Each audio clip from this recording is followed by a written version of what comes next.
Hello student, स्वागत है आप सभी का आशीष सिंह लेक्चर्स की लेटेस्ट लाइव स्ट्रीम में। दोस्तों, इस लाइव स्ट्रीम में काफी सारे टॉपिक्स को अपन जो है कवर करने वाले हैं और सबसे बड़ी बात यह है कि आज कितना भी समय लगे, 1 घंटा 2 घंटा 3 घंटा, मेन टारगेट मेरा यह है कि आज ये चैप्टर को अपन को क्या कर देना है, फिनिश कर देना है। आज ये चैप्टर फिनिश हो जाएगा ताकि हम जो है फिर नया चैप्टर शुरू कर सकेंगे। और मैं ये उम्मीद करके चल रहा हूँ कि आप लोगों ने ऑर्गेनिक को पढ़ना शुरू कर दिया है साइड में, क्योंकि एक बात ध्यान रखें, जो आपकी जनरल ऑर्गेनिक केमिस्ट्री है GOC, उसके 19 वीडियो की मैंने एक प्लेलिस्ट बना दी है। तो अगर आपने अभी तक वो 19 वीडियो की प्लेलिस्ट देखना शुरू नहीं किया है तो कर दीजिए, क्योंकि वो अपने आप में मक्खन प्लेलिस्ट है। वहाँ पे आपको हर एक चीज़ बढ़िया से समझ में आ जाएगी।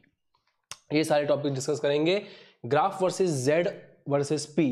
तो graph of Z versus P से शुरुआत करते हैं। जेड क्या होता है? Compressibility factor.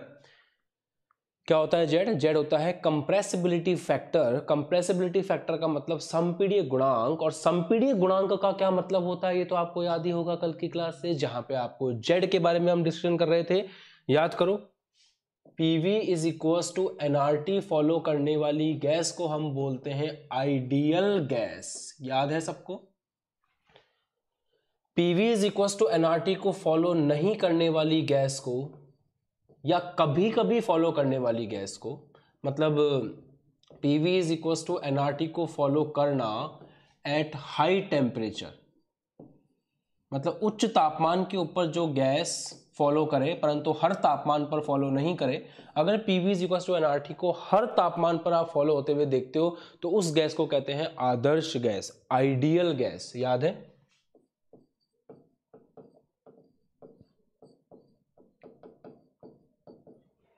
परंतु PV is equals to NRT हर तापमान पे फॉलो नहीं हो रहा हो, केवल और केवल उच्च तापमान के ऊपर फॉलो हो रहा हो, तो उसको हम बोलते हैं रियल गैस, वास्तविक गैस। आज बहुत लंबा डिस्कशन करना है बच्चों, एकदम एनर्जी के साथ में चाय कॉफी लेकर के बैठना, क्योंकि आज क्लास लंबी चल सकती है आपकी। मुझे चैप्टर पूरा फिनिश करना है आज, ये टारगेट है ना। तो बढ़िया से पढ़ेंगे अपन, तो पूरा एक्टिव होकर के बढ़िया अपने मोबाइल वगैरह खुद को सेट करके कॉपी पेन लेकर के बैठना, ताकि मजा आ जाए आपको क्लास के अंदर। एक बात और है, कंप्रेसिबिलिटी फैक्टर जिसको अपन संपीड़ित गुणांक बोलते हैं जेड, उसका फॉर्मूला होता है PV अपॉन NRT या फिर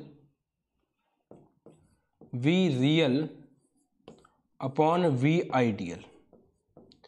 इसके बारे में बात की थी मैंने कल आपसे, और आपको ये बताया था कि अगर जेड का मान 1 है तो वो गैस आपकी आदर्श गैस कहलाएगी, और जेड का मान 1 नहीं है तो इसका मतलब वो आपकी वास्तविक गैस है। और वहां से आप देखें तो या तो जेड ग्रेटर देन 1 आपको मिलेगा या जेड आपको लेस देन 1 मिलेगा।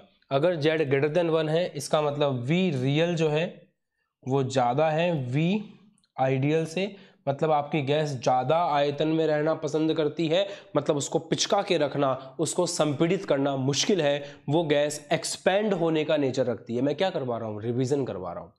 और अगर यही आपका जेड लेस देन 1 है, इसका मतलब यह है कि आपका जो V रियल है वो V रियल लेस होगा V आइडियल से, मतलब आपकी गैस कम आयतन में रहना चाहती है। कम आयतन में रहने का मतलब उसको संपीड़ित करना, उसको दबाना, उसको दबा के एकदम पिचका देना, ये आसान होगा। तो ये जो गैस होती है इस कैटेगरी की, ये ज्यादा संपीड़ीय होती है, और इधर वाला जो गैस होती है इस गैस के लिए कहा जाता है कि ये कम संपीड़ीय होती है। ठीक है, ये कहानी आपने देख ली थी। अब इसके बाद आगे बस बढ़ते हैं अपन। और एक बच्चे ने कहा है कि ऑर्गेनिक केमिस्ट्री हमने स्टार्ट कर दी है, बहुत अच्छी बात है बेटा। चलो अब आज की क्लास शुरू करते हैं। Very good evening to all of you, सभी को नमस्कार, राम राम, सत श्री अकाल, अस्सलाम वालेकुम, which ever you feel connected with, let's get started. सब बच्चे सेटल हो चुके होंगे, रिवीजन करवा दिया है, नोटिफिकेशन भी पहुंच गया होगा सबके पास। अब अपन शुरू करते हैं। ग्राफ बनाते हैं सबसे पहले जेड और पी के बीच में। ग्राफ किसके बीच में? जेड और पी के बीच में। ध्यान दीजिएगा, इंपॉर्टेंट है बहुत ज्यादा। इस एक्सिस पे जेड ले रहा हूं, इस एक्सिस पे पी ले रहा हूं। जेड है, इस एक्सिस पे पी है। जेड का मान 1 जिस लाइन पर है वो लाइन बना देते हैं। ये रहा, ये जेड बराबर 1 की लाइन है। ठीक है, ये z बराबर 1 की लाइन है। अब ग्राफ किस तरह का देखा गया, अगर हाइड्रोजन और हीलियम के लिए ग्राफ बनाए तो वो ग्राफ ऐसा देखा गया, हाइड्रोजन हीलियम के लिए। बाकी दूसरी गैसों के लिए अगर अपन ग्राफ की बात करें तो बाकी दूसरी गैसों के लिए ग्राफ ऐसा था, बाकी दूसरी गैसें जैसे कि नाइट्रोजन, उनके लिए ग्राफ ऐसा था, है ना। ये सब ग्राफ दे रखे हैं आपके एनसीईआरटी में, आप चेक कर सकते हैं वहां पे। अगर CO2 के लिए ग्राफ देखें, O2 के लिए ग्राफ देखें तो वैसा था, और CO2 के लिए ग्राफ देखें तो वैसा था। तो अब यहां पे इस ग्राफ को देख करके समझना है अपन को यार कि इस ग्राफ का मतलब क्या है। ये तो प्रैक्टिकल ग्राफ है। ये ग्राफ कहां से आते हैं, ये ग्राफ ऑब्जर्वेशन से आते हैं। ऑब्जर्वेशन समझते हो, ऑब्जर्वेशन का मतलब होता है बच्चों कि जब आप साइंटिस्ट लोग एक्सपेरिमेंट वगैरह करते हैं तो वो ऑब्जर्वेशन लेते हैं, प्रेक्षण लेते हैं। तो ये जिस तरह के ग्राफ हैं, ये ग्राफ सारे प्रेक्षण के आधार पर निकाले जाते हैं। अब अपना काम क्या होता है, अपना काम होता है कि जो ग्राफ दिया गया है उसका अध्ययन करना, अपना काम है उसकी स्टडी करना, ठीक है। चलो, अब बात यह है कि यहां पर क्या ऑब्जर्वेशन आई है आपके सामने। पहली चीज, हाइड्रोजन और हीलियम को आप चेक करो। हाइड्रोजन हीलियम हमेशा Z बराबर 1 वाली लाइन, कौन सी लाइन है Z बराबर 1 की, चेक करिए। ये जो लाइन आपको दिख रही है, इसकी थिकनेस थोड़ी सी बढ़ा देता हूं मैं ताकि आप अच्छे से समझ सकें। ये जो लाइन बनी हुई है, ये लाइन है Z बराबर 1 की, ये आदर्श गैस की लाइन है। इसके ऊपर कौन जा रहा है, H2 और हीलियम। मतलब जो ये दोनों गैसें हैं, इन दोनों गैसों के लिए हमेशा जो Z का मान है वो ग्रेटर देन 1 है। यही बात सीखी है आपने, बहुत इंपॉर्टेंट बात है, बहुत आसानी से आप इस बात को समझ सकते हैं कि Z बराबर 1 से ऊपर जा रहा है ग्राफ हाइड्रोजन और हीलियम का। इसका मतलब हाइड्रोजन हीलियम के लिए हमेशा क्या होता है, Z इज ग्रेटर देन 1 होता है। मतलब ये हमेशा आदर्श व्यवहार से कौन सा विचलन दिखाना पसंद करेंगे, ये हमेशा आदर्श व्यवहार से धनात्मक विचलन प्रदर्शित करेंगे। तो ये प्रदर्शित करते हैं आदर्श व्यवहार से धनात्मक विचलन। तो ये हमेशा प्रदर्शित करते हैं आदर्श व्यवहार से धनात्मक विचलन। सेकंड, बाकी जो भी गैसें हैं जिनको मैं बोला अन्य गैसें, अन्य गैसों में जैसे मैंने यहाँ पे आपको एग्जाम्पल दिया है O2 का, यहाँ मैंने एग्जाम्पल दिया है N2 का, यहाँ एग्जाम्पल दिया है CO2 का। तो बाकी दूसरी गैसों को आप देखिए, बाकी दूसरी गैसों में देखो, उधर जैसे जैसे जाओगे आप, आपको दाब कैसा मिलेगा, उच्च, क्योंकि इस एक्सिस पे जैसे जैसे आप उधर जाते जा रहे हो दाब का मान बढ़ता जा रहा है, बढ़ता जा रहा है, बढ़ता जा रहा है। इधर क्या रहेगा, इधर रहेगा कम दाब। तो अगर हाइड्रोजन हीलियम की बात करें तो चाहे दाब कम हो चाहे दाब उच्च हो, ये ग्राफ तो एक के ऊपर ही है, मतलब Z का मान 1 से ज्यादा है। परंतु अन्य गैसों के लिए जब आप कम दाब वाली कैटेगरी में हो, मतलब आपने प्रेशर कम लगा रखा है, आपने दाब कम कर रखा है, तो ग्राफ Z बराबर 1 से नीचे है। देख लो, ये भी नीचे है, ये भी नीचे है, ये भी नीचे है, मतलब Z इज लेस देन 1। और जैसे जैसे आप दाब बढ़ा रहे हो, ये बढ़ता बढ़ता बढ़ता बढ़ता Z बराबर 1 हुआ और फिर आगे जा रहा है, और उसके बाद उच्च दाब पर आप देखते हो तो इन सब के लिए Z का मान क्या है, ग्रेटर देन 1 है। तो यहां पे एक बात सीखने को मिली कि अगर अपन अन्य गैसों की बात कर रहे हैं, अगर अपन दूसरी गैसों को देखते हैं, अन्य गैसों को देखते हैं, तो इनमें दो कैटेगरी देखने को मिलती है। पहली, कम दाब पर इनका व्यवहार कुछ अलग है, और उच्च दाब पर इनका व्यवहार कुछ अलग है। अगर अपन कम दाब की बात करते हैं तो कम दाब पर Z इज लेस देन 1 है, मतलब ये कौन सा विचलन प्रदर्शित कर रहे हैं, ऋणात्मक विचलन। ये सभी बातों को आप कमेंट सेक्शन में नोट करते हुए चलें। और अगर उच्च दाब की बात करते हो तो उच्च दाब के लिए Z इज ग्रेटर देन 1 है। देख लो आप उच्च दाब पे उधर, तो जब उच्च दाब पे Z ग्रेटर देन 1 है तो ये प्रदर्शित कर रहे हैं धनात्मक विचलन।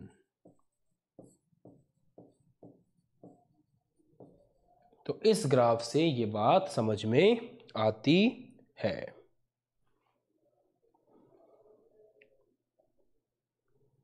बताइए जनाब।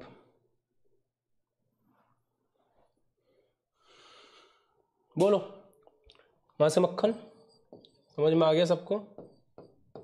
क्लियर हो गया कॉन्सेप्ट? किसी को भी डाउट है तो कमेंट किया करो, डाउट नहीं है तो मक्खन लिख दिया करो, ताकि अपन आगे बढ़ जाएंगे फटाफट से बिना किसी कंफ्यूजन के, डाउट के। ठीक है, धीरे धीरे अपन चीज़ों को कवर कर रहे हैं और क्लास लंबी होगी, इसलिए मैं एकदम से आपको ये नहीं कहूँगा कि आप सब कुछ जल्दी जल्दी करें। फोकस अपना बना के रखना पूरी क्लास में। बढ़िया, आगे बढ़ते हैं। ठीक है, अब पॉइंट ये आता है कि अपन ग्राफ बनाए जेड तथा तापमान के बीच में। तो एक्चुअल में आपको एक बात बताऊं, जेड जो आपका संपीड़ित गुणांक है और तापमान जिसको आपने टी बोला है, तो जेड और टी के बीच में एक्चुअल में कोई ग्राफ होता ही नहीं है। ग्राफ हमेशा बनाया जाता है जेड और पी के बीच में। अब थोड़ा समझने की कोशिश करना बच्चों, ग्राफ जेड और पी के बीच में बनेगा, परंतु यहां पे एक फर्क आएगा। वो फर्क क्या है आपको भी क्लियर करता हूं मैं। ये आपकी जेड बराबर 1 वाली लाइन है। इस ग्राफ में मैंने क्या किया था सुनना, इस ग्राफ में मैंने अलग अलग गैसें ली थी, hydrogen, carbon dioxide, nitrogen, oxygen. इस ग्राफ में मैं क्या कर रहा हूं, एक ही गैस ले रहा हूं अलग अलग तापमान पर। जैसे एक ही गैस ले ली मैंने कार्बन डाइऑक्साइड, उसको कम तापमान पे उसका ग्राफ बना के देखा। एक ही गैस ले ली मैंने आपकी ये कार्बन डाइऑक्साइड, ज्यादा तापमान के ऊपर ये ग्राफ बना करके देखा। वही गैस ली मैंने कार्बन डाइऑक्साइड, और ज्यादा तापमान के ऊपर ये ग्राफ बना करके देखा। तो मैंने क्या पाया, जब तापमान मैंने रखा T1, तापमान कम रखा तो ग्राफ ऐसा गया। T1 तापमान पे ये ग्राफ है। मैंने तापमान को और बढ़ा दिया तो ग्राफ ऐसा गया।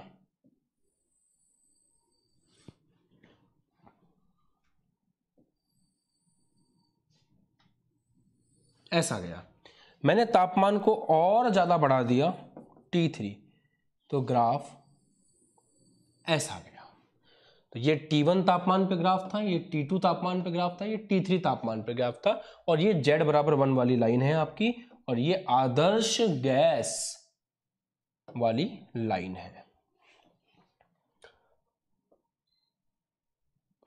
अब आपको ना एक्चुअल में यहां पे यही समझने की कोशिश करनी है कि ऑब्जर्वेशन क्या है, इसका क्या परिणाम निकलता है, इससे क्या सीखने को मिलता है। तो ध्यान दीजिएगा, मैं समझाता हूं आपको।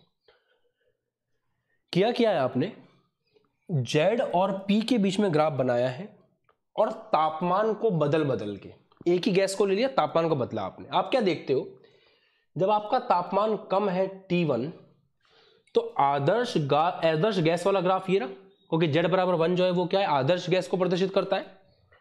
तो आदर्श गैस वाली लाइन ये रही। T1 तापमान पर जो विचलन है वो इतना ज्यादा है, आपने तापमान को बढ़ाया, T2 कर दिया, तो ये जो विचलन है ये पहले से कम हो गया। आपने तापमान को और बढ़ाया, आपने T3 कर दिया, ये विचलन और कम हो गया।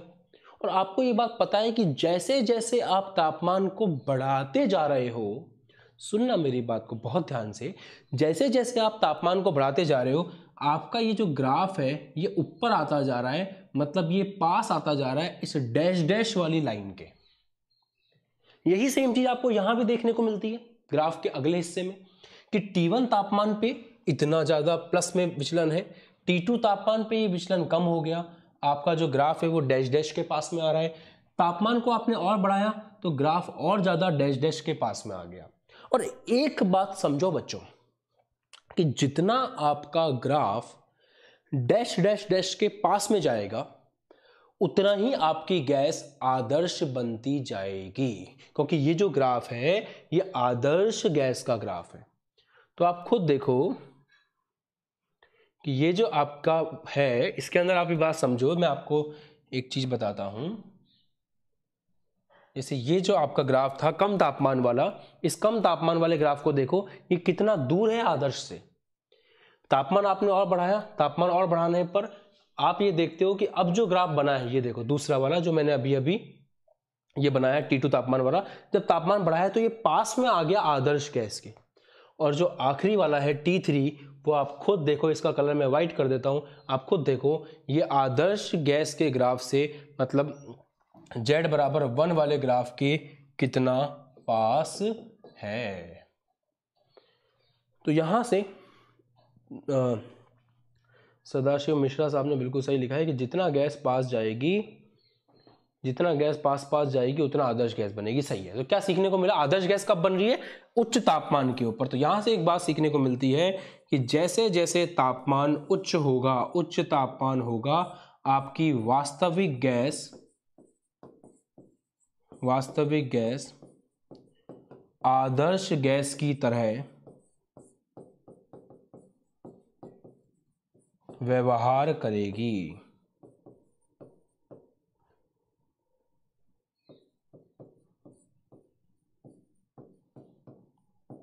आदर्श गैस किसकी तरह व्यवहार करेगी?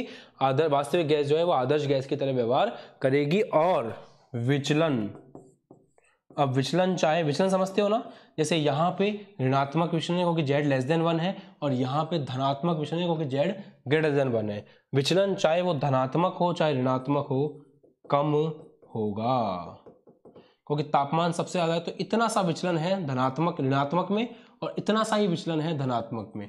जैसे जैसे तापमान कम करते जाओगे, यही विचलन का जो मान है वो बढ़ता जाएगा। ठीक है, ये है 100% कॉन्सेप्ट फॉर यू। कोई मिलावट नहीं है, एकदम शुद्ध है। ठीक है, ये है 100% प्योर कॉन्सेप्ट। छापो इसको, आगे बढ़ें फिर।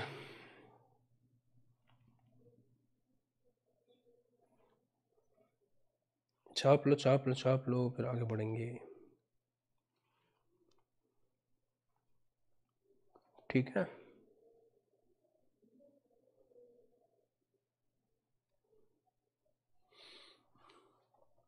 और हाँ, एक और बात, ये तो मैंने बताया भी था स्टार्टिंग में आपको कि जितना तापमान उच्च होगा, वास्तविक गैस भी, देखो लिखा है ना यहाँ पे, उच्च तापमान जब होगा तो वास्तविक गैस भी किसकी तरह बर्ताव करने लगेगी?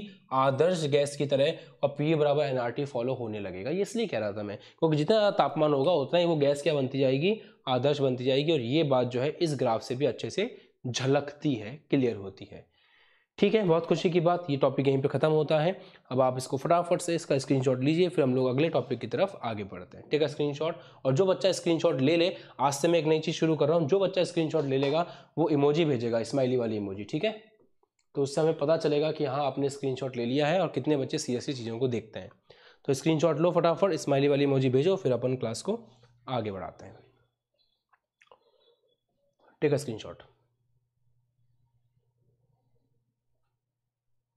डन। चलिए, अब बात करते हैं इसके आगे, और अब हम बात करेंगे काइनेटिक गैस इक्वेशन के बारे में। आज के टॉपिक ना इंटरेस्टिंग रहेंगे अगर आप रेगुलरली क्लास में आते जा रहे हो और समझते जा रहे हो। काइनेटिक गैस इक्वेशन, कॉपी लेकर के बैठे और कोशिश करा करो कि वीडियो को आप, अगर आपके पास कोई बड़ी डिवाइस है लैपटॉप टाइप की, तो उसमें देखा करो ताकि क्लैरिटी एकदम बढ़िया रहे। काइनेटिक गैस इक्वेशन, अणुगति गैस समीकरण, अणुगति गैस समीकरण। जानते हो अणुगति गैस समीकरण का क्या मतलब होता है? ये एक इक्वेशन है। वेरी गुड बच्चों, वेरी गुड, ले लिया आपने स्क्रीनशॉट, बढ़िया है। तो बात ये है, ये इक्वेशन याद रखनी पड़ती है बच्चों। फॉर्मूला है PV is equals to, PV बराबर 1/3 mN/VRMS का स्क्वायर। अब इस चीज को कमेंट सेक्शन में फटाफट से लिखो, फिर आगे बात करते हैं। अणुगति गैस समीकरण है PV बराबर 1/3 mN/VRMS का स्क्वायर। अब कौन इसमें क्या है ध्यान से देखिएगा। M क्या है? यह है गैस के एक अणु का द्रव्यमान। नोट करो, स्मॉल m क्या है? स्मॉल m है गैस के एक अणु का द्रव्यमान। n क्या है? n है कि आपके पास कितने अणु हैं। तो n है गैस के अणुओं की संख्या। VRMS क्या है समझिएगा।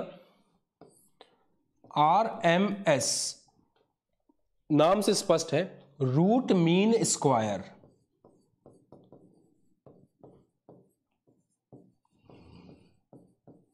रूट मीन स्क्वायर, अब आप बोलो उसे हिंदी में बोलो, वर्ग माध्य मूल। वर्ग माध्य मूल क्या मतलब है? VRMS का अलग से आपको समझाता हूं, ध्यान सुनिएगा। जैसे मान लो आपके पास एक कमरा है और उस कमरे के अंदर बहुत सारे गैस के अणु हैं, तो आप तो ये जानते हो ना कि हर गैस का अणु एक अंट शंट गति करता है। उस अंट शंट गति को अपन साइंटिफिक भाषा में यादृच्छिक गति बोलते हैं। तो मान लो एक अणु का वेग है आपका u1, एक का वेग है u2 या v1 v2 कुछ भी मान लो, आपको फर्क नहीं पड़ता। v मान लो, एक का v1 दूसरे का v2 है, तीसरे का v3 है, चौथे का v4 है। ऐसे आपके पास कितने अणु हैं? n अणु हैं। तो कितने वेग होंगे आपके पास? एक अणु का v1, दूसरे का v2, तीसरे का v3, चौथे का v4, ऐसे कितने होंगे आपके पास? vn। अब ध्यान समझना, वर्ग माध्य मूल का क्या मतलब है, ध्यान से देखो। सबसे पहले क्या लिखा हुआ है? सबसे पहले लिखा हुआ है वर्ग। वर्ग का मतलब होता है स्क्वायर। तो जितने भी अणु हैं, मान लो n अणु है, सबका अपना अपना वेग है, v1 v2 v3 v4 vn, उन सबके वेग का सबसे पहले वर्ग करिए। उन सबके वेग का सबसे पहले स्क्वायर करिए। तो स्टार्ट करते हैं। फर्स्ट वाले का स्क्वायर v1 का स्क्वायर, दूसरे का स्क्वायर v2 का स्क्वायर, तीसरे का स्क्वायर v3 का स्क्वायर, ऐसे करके कहां तक? vn का स्क्वायर। सबसे पहले तो उनका स्क्वायर कर दीजिए, कर दिया। उसके बाद बोल रहा है उनका माध्य निकालिए, उनका मीन निकालिए। मैथ्स वाले बच्चों को पता होता है ये माध्य कैसे निकालते हैं, एवरेज निकालते हैं ना। एवरेज कैसे निकालते हैं? जितने भी हैं उन सबको जोड़ो और संख्या का भाग लगा दो। 5 हैं तो 5 को जोड़ो और नंबर 5 से डिवाइड लगा दो। तो यहां पे अगर इन सबका आपको माध्य निकालना है तो इन सबको जोड़ो और इनकी संख्या का भाग लगा दो। कितनी है इनकी संख्या? n। तो इन सबको जोड़ो, इनकी संख्या का भाग लगा दो। तो सबसे पहले आपने क्या किया? स्क्वायर, वर्ग किया आपने। उसके बाद आपने क्या किया? इन सब का माध्य निकाला। अब है मूल। मूल का मतलब होता है रूट। ये जो निकल के आया है इसका कर दीजिए अंडर रूट। तो ये जो चीज निकल के आएगी ये होगी VRMS। ये जो चीज निकल करके आई है ये क्या होगी? आपकी VRMS। ये यहां पर है। चमक गया?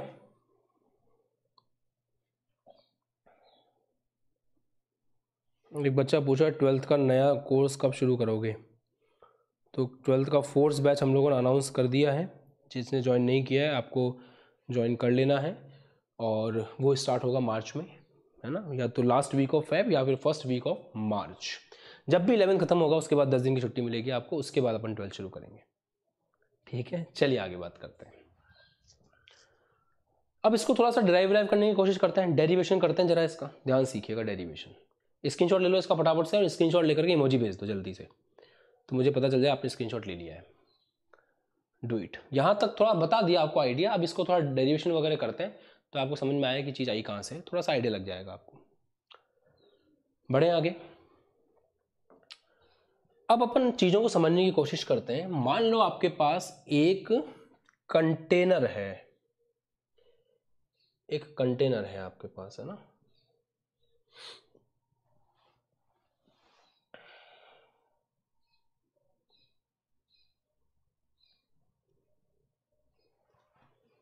ठीक है, देखो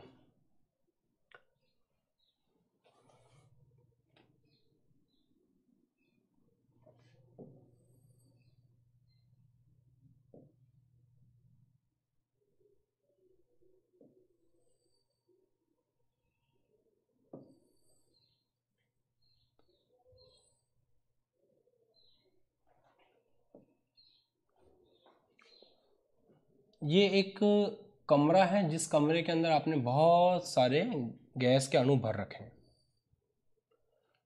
अब ध्यान समझिएगा कि मैं आपको क्या बताना चाह रहा हूं। एक्स अक्ष, वाई अक्ष और जेड अक्ष का निर्धारण कर लेते हैं। ये मान लीजिए आपका एक्स अक्ष है, ये आपका वाई अक्ष है और ये आपका जेड अक्ष है।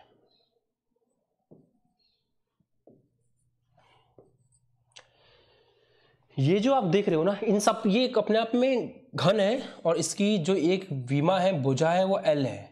तो इसका जो भी आयतन क्षेत्रफल होगा आप निकाल लोगे इसके हिसाब से। अब क्या हो गया, इसके अंदर गैस भरी हुई है, गैस के अंदर बहुत सारे अणु हैं। अब गैस के अंदर बहुत सारे अणु हैं, पर मुझे बहुत सारे अणुओं से मतलब नहीं है, मुझे केवल एक अणु से मतलब है। तो मैंने क्या किया, इस कमरे के अंदर गैस का जो एक अणु है उस एक अणु को पकड़ लिया और मैं क्या देखता हूं कि ये जो एक अणु है ना, इस एक अणु का द्रव्यमान है स्मॉल m और ये एक अणु इस दीवार की तरफ जा रहा है ux वेग से। क्या समझे? आपको पता है ना, उसका वेग x में भी हो सकता है, उसका वेग y में भी हो सकता है, उसका वेग z में भी हो सकता है। तो मैंने क्या माना, मैंने ये माना कि एक अणु है और वो अणु इस दीवार पे हमला करने जा रहा है। हमला करने मतलब इस दीवार पे जाकर के टकराने जा रहा है और टकराने से क्या लगाएगा, वो बल लगाएगा।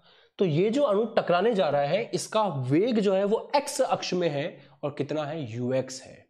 ठीक, मैंने उस अणु को समझना शुरू किया और उसको समझने के लिए मैंने उसकी कहानी को अलग से बनाने की कोशिश की। तो ये आपका अणु है और ये जो अणु है जिसका द्रव्यमान m है वो कितने वेग से जा रहा है, ux वेग से जाकर के किससे टकराने वाला है, इस दीवार से टकराने वाला है।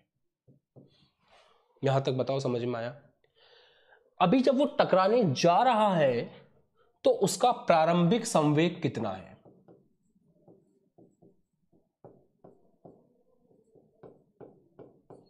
ध्यान से सुनो बच्चों, थोड़ी बहुत इसके लिए फिजिक्स भी आनी चाहिए।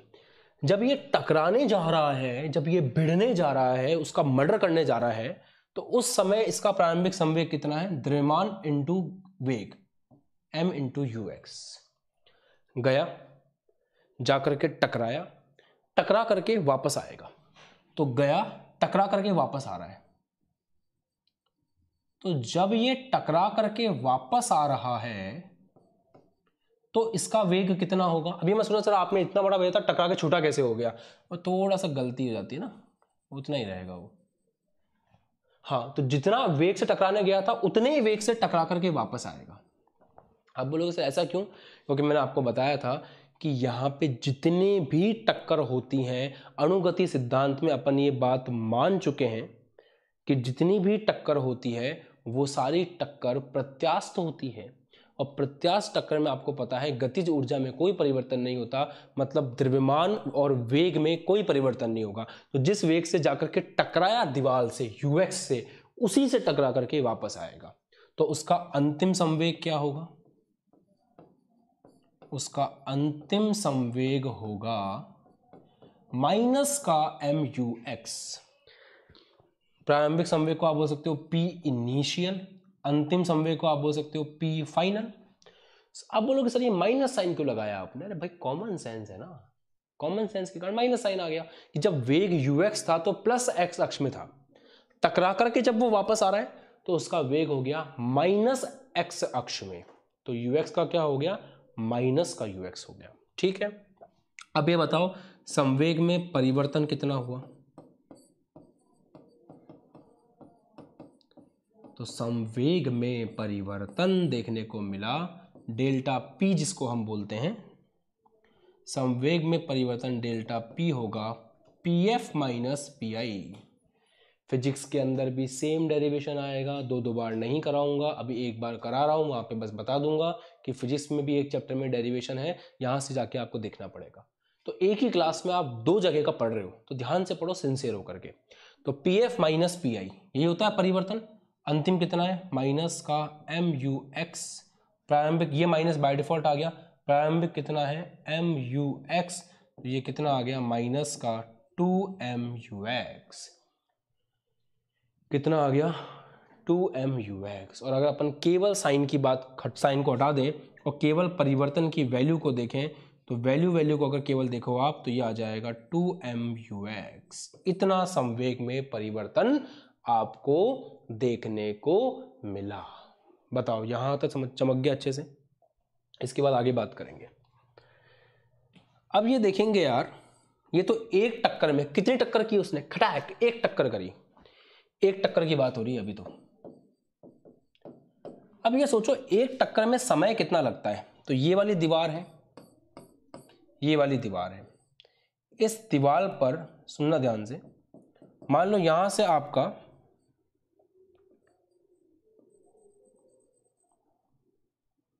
ध्यान सुनना, मान लो आपके अणु ने जाकर के इस दीवार से टक्कर कर ली, हो गई टक्कर, इस अणु ने जाकर के दीवार से टक्कर कर ली, टक्कर करने के बाद बाउंस हो गया इधर की तरफ। अब अगली टक्कर कब होगी?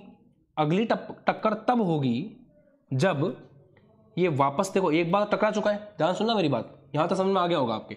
ये एक बार टकराया, मैं ये देख रहा हूं कि एक टक्कर में समय कितना लग रहा है ना, एक टक्कर में कितना समय लग रहा है वो देख रहे हैं अपन। तो ये टकरा गया, टकराने के बाद ये वापस इधर आएगा, इससे टकराएगा, इससे टकरा के ये वापस इधर जाएगा, तब जाके होगी दूसरी टक्कर। केवल इस दीवार की बात कर रहा हूं मैं कि इस दीवार पर एक टक्कर हो चुकी है, अब दूसरी टक्कर होने जा रही है। तो एक टक्कर हो गई, उसके बाद दूसरी टक्कर करने के लिए पहले इसको इधर आना पड़ेगा, फिर वापस जाकर के ये दूसरी टक्कर कर सकता है। तो उसमें समय कितना लग रहा है, एक टक्कर में समय। अब यहां कुछ बच्चे ना ये दिमाग लगाते हैं कि सर आप तो एक टक्कर बोलो, जबकि हो तो दो गई, क्योंकि इसने इससे भी टकरा लिया, फिर उधर जाके उससे भी टकरा लिया। मैं यहां पे जब एक टक्कर की बात कर रहा हूं तो मेरा कहने का मतलब यह है कि ये दीवार मैंने पकड़ ली, अब इस दीवार से एक टक्कर हुई, अब ये कहीं भी रोते फिर के आए, जब वापस इस दीवार से टक्कर करेगा तब मैं मानूंगा कि एक टक्कर के समय की बात हो रही है। मतलब टकरा लिया, अब दोबारा जब टकराएगा इसी दीवार से तो जो समय लगा है वो एक टक्कर का समय माना जाएगा। तो चाल बराबर दूरी बटा समय, चाल बराबर दूरी बटा समय, तो समय बराबर दूरी बटा चाल, तो समय बराबर क्या होगा, दूरी बटा चाल। अब यार आप खुद बताओ कितनी दूरी तय हो रही है। तो बंदा एक टक्कर करने के बाद इधर जा रहा है, एल दूरी तय करी, इधर जाने पर वापस गया, वापस से एल तय किया। इसका मतलब एक टक्कर के बाद जब दूसरी टक्कर हो रही है, जो एक टक्कर का समय है, वो समय के लिए जो अपन दूरी लेंगे वो दूरी होगी 2l। समझ में आया? बताओ बच्चों, समझ में आ गया? दूरी बटा चाल, तो दूरी कितनी, टकरा गया इस दीवार से, अब जब वापस टकराएगा तो एक टक्कर पूरी होगी, तो उसके बाद इधर जाएगा एल दूरी, वापस एल दूरी तय करके टकराएगा, तो कितना हो गया 2l डिवाइड बाय चाल, कितनी चाल चल रहा है, ux चाल चल रहा है। तो ये है आपका समय, ये है एक टक्कर में जो समय लग रहा है, ये है एक टक्कर में जो समय लग रहा है। ठीक है यहां तक। अब अपन देखेंगे, देखो इसने जाकर के टक्कर करी तो कुछ बल लगाया होगा, वो जो बल है उसके बारे में बात करते हैं। अब बात करते हैं बल के बारे में, फोर्स के बारे में। न्यूटन का गति का द्वितीय नियम मैंने ही आपको पढ़ाया था, क्या कहता है वो, F बराबर delta P upon delta T। संवेग में, स्क्रीनशॉट लेना, ले लेना भी स्क्रीनशॉट। संवेग में परिवर्तन तो ये रहा, एक टक्कर के अंदर जो संवेग में परिवर्तन होता है वो ये रहा, एक टक्कर में लगा हुआ समय ये रहा, तो संवेग में परिवर्तन डिवाइड बाय समय कर दो, वहां से निकल के आ जाएगा बल। तो आप स्क्रीनशॉट ले लो, इसका ले लो स्क्रीनशॉट, अगले पेज पे चलेंगे अपन। ले लिया स्क्रीनशॉट? वैसे इसकी पूरी पीडीएफ मिल जाती है, आप अगर एप्लीकेशन में जाके कोर्स देखोगे, कॉम्बो कोर्स, उसमें सब कुछ मिल जाएगा आपको। ठीक है, तो अब आगे समझो कि संवेग में परिवर्तन बटा समय, तो समय में परिवर्तन कितना हुआ 2mux डिवाइड बाय समय कितना लगा 2l अपॉन ux, 2 से 2 कट गया और ये कितना आ गया आपका m/l ux का स्क्वायर। इतना बल लगा, इतना बल लगा, इतना बल लगा।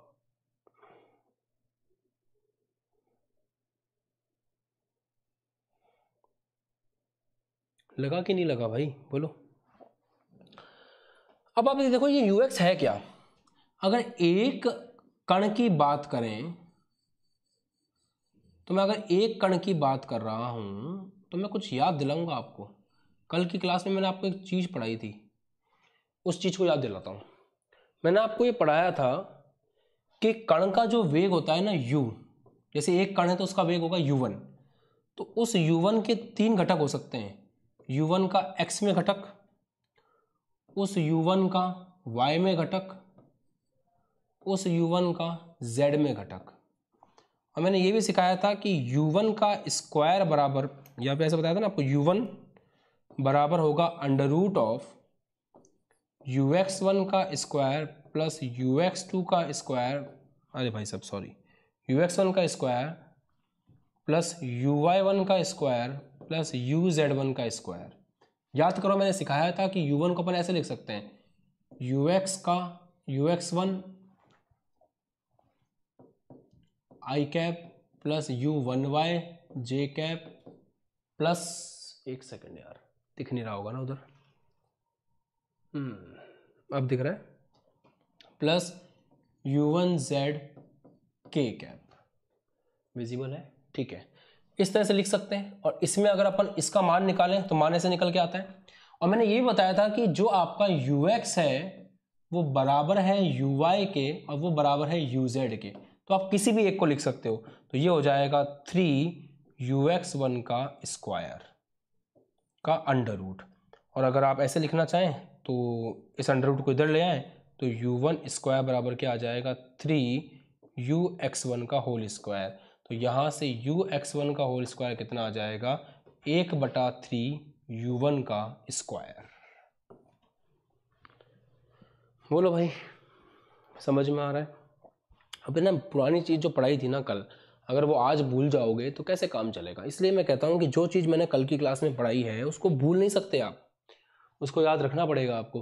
तो कल यही बताया था कि एक कण के वेग की अगर बात की जाती है तो वो कहीं भी आ सकता है। उसके वेग के घटक अगर आप करोगे तो x में घटक ux हो, y में uy है, z में uz है, तीनों घटक बराबर होंगे, ux बराबर uy बराबर uz होगा। और अगर आपको उन तीनों घटकों की सहायता से निकालना हो तो ये फॉर्मूला होता है वेक्टर का। जिस बच्चे को भी मेरी कल की क्लास में ये बात याद आ गई है वो कमेंट सेक्शन में यस लिखो फटाफट से।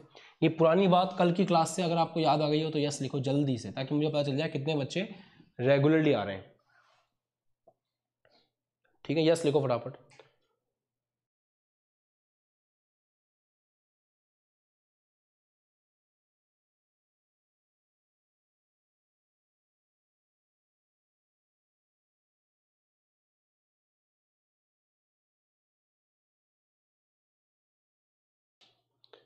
हाँ जी, तो ठीक है, याद आ गया है, बहुत अच्छे बच्चों, ऐसे पढ़ाई करो बस मस्त।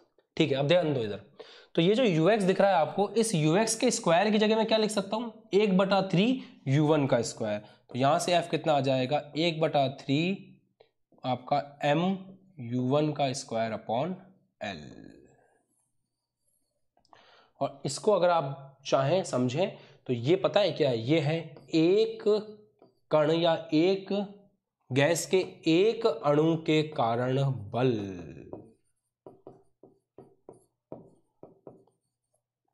क्या है, क्या ये है कि भाई एक अणु ने दीवार पर जितना बल लगाया, एक अणु ने, ये जो एक अणु है, इस एक अणु ने जाकर के दीवार के ऊपर जो बल लगाया वो बल कितना है आपका, वो बल है 1/3 ml u1 स्क्वायर। अब अपन क्या मान रहे हैं कि अपने जो गैस है उसके अंदर तो बहुत सारे अणु हैं यार, एक अणु थोड़ी है, बहुत सारे अणु हैं। तो इस गैस के अंदर बहुत सारे अणु हैं, इसमें एक और अणु है, एक और अणु है, एक और, खूब सारे अणु हैं। मान लेते हैं इस गैस के अंदर n अणु हैं। तो अगर एक अणु के कारण बल इतना है तो n अणुओं के कारण बल कैसे देखोगे।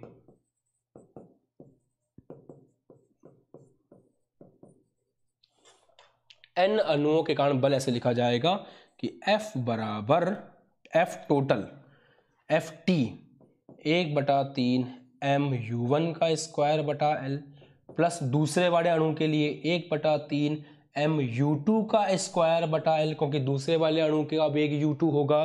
तीसरे अणु के लिए इसी को यूज करते हुए 1/3 m u3 का स्क्वायर बटा l, और ऐसे चलता जाएगा। और कहाँ तक जाएगा, n तक जाएगा। तो ये आएगा n तक। इस प्रकार से ये आएगा कुल बल किसके कारण, n अणुओं के कारण। तो लिखो इसको, गैस के कुल n अणुओं के कारण बल,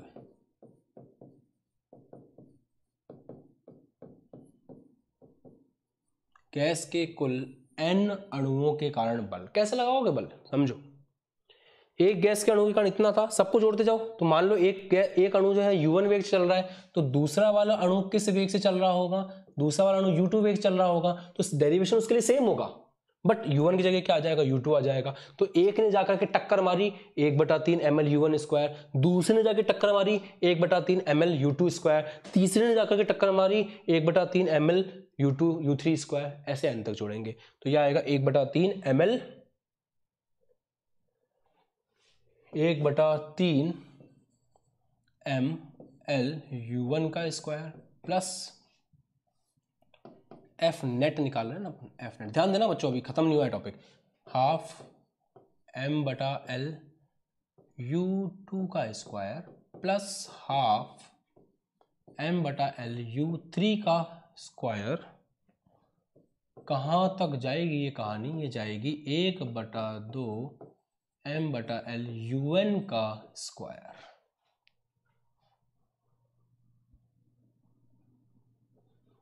ठीक है, आगे बात करें। अब एक काम करो, 1/3 कॉमन निकाल लो, m/l कॉमन निकाल लो, अंदर जो लिखा हुआ है उसको लिख दो ऐसे का ऐसा। ठीक है, तो ये हो जाएगा u1 का स्क्वायर प्लस u2 का स्क्वायर प्लस u3 का स्क्वायर प्लस कहाँ तक जाएगी कहानी, un का स्क्वायर। ठीक है, ये आपका हो गया एफ नेट। अब इसके बाद एक काम और करते हैं जो बहुत मस्त काम है। 1/3 m/l n से भाग लगाते हैं, n से गुणा करते हैं।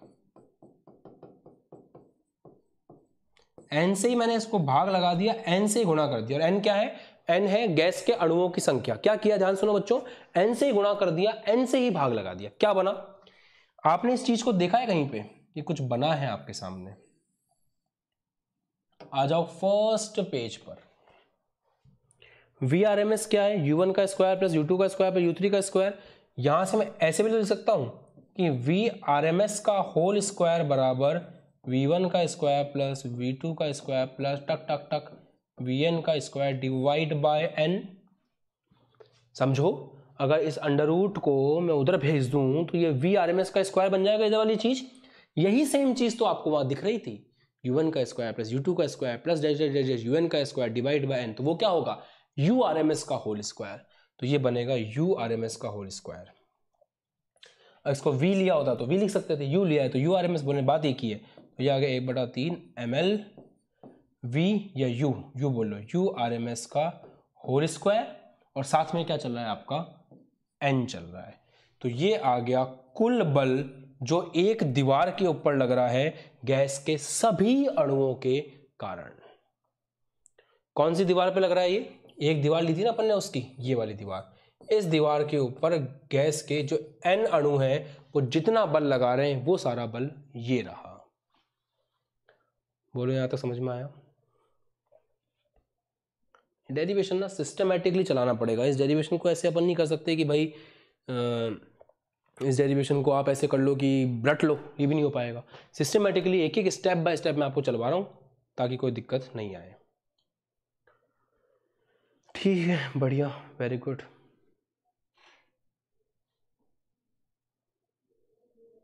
आगे बात करें बच्चों, बढ़े आगे। अब इसके बाद आता है दाब, प्रेशर कितना है।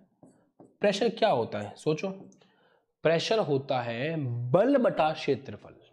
तो बल कितना लग रहा है, एफ नेट क्षेत्रफल। आप किस की बात कर रहे हो, आप इस एक हिस्से की बात कर रहे हो, तो इसका क्षेत्रफल कैसे निकालोगे, L इंटू L, इसका क्षेत्रफल होगा L स्क्वायर, क्योंकि ये सब जाकर के दीवार, घन की एक दीवार के ऊपर दाब लगा रहे हैं। तो अगर ये सब जाकर के घन की एक दीवार के ऊपर दाब लगा रहे हैं तो क्षेत्रफल होगा एक दीवार का क्षेत्रफल होगा L स्क्वायर। तो दाब बटा क्षेत्रफल। तो यहां से फॉर्मूला बनाया, अगर अपन थोड़ा सा इसको साइड में करके ध्यान से देखिएगा फॉर्मूला कैसे बनेगा। तो अपन बोल सकते हैं P बराबर एफ नेट। एफ नेट कितना है, ये रहा 1/3 m/l URMS का whole square into n divide by क्षेत्रफल कितना है L स्क्वायर। क्षेत्रफल कितना है एल स्क्वायर। क्या बना यहाँ से बना P बराबर 1/3 mn URMS का होल स्क्वायर डिवाइड बाय ये L, इस L स्क्वायर से गुणा होकर के हो जाएगा L क्यूब। क्या हो गया L स्क्वायर L से गुणा होकर क्या हो गया L क्यूब। ये फॉर्मूला आपका यहाँ पे बन के तैयार होता है। यस और नो, क्लियर और नॉट। अब आगे बात करते हैं। अब क्या करना है, ये जो L क्यूब है ये क्या है, ये बनेगा घन का आयतन। तो ये है, दिख रहा है ना सबको, ये है घन का आयतन। तो इसको V लिख करके इधर भेज दो, तो यहां से इक्वेशन बन जाएगी PV बराबर 1/3 mn URMS का होल स्क्वायर। याद करो यही इक्वेशन मैंने आपको लिख करके दी थी स्टार्टिंग में, और इसी इक्वेशन को अपन ने क्या कर लिया, प्रूव कर लिया। तो ये इक्वेशन यहां पे हो गई इति सिद्धम। बताओ फिर, जल्दी से बताओ, समझ में आ गया एकदम।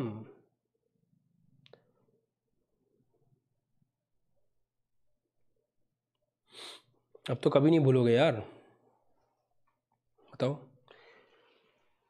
क्लियर हो गया सबको, डेरिवेशन आ गया समझ में। एग्जाम में आएगा 3-4 नंबर का कर देना अच्छे से, एग्जाम में आएगा डेरिवेशन अच्छे से कर देना, भूलने का नहीं, जो भूला हो गया काम से।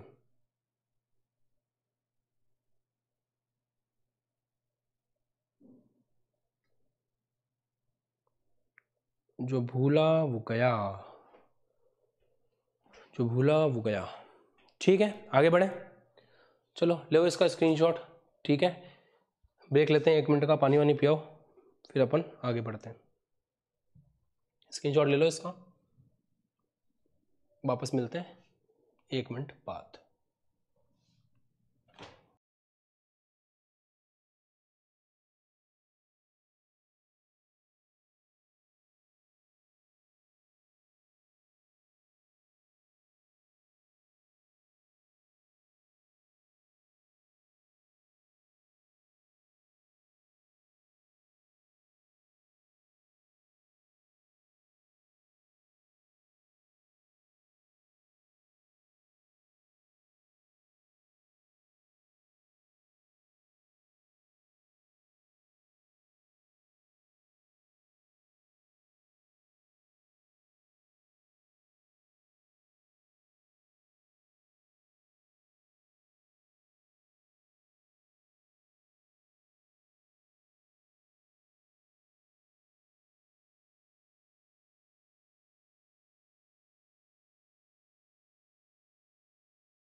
ठीक है भाई साहब, आगे बढ़े हैं जी।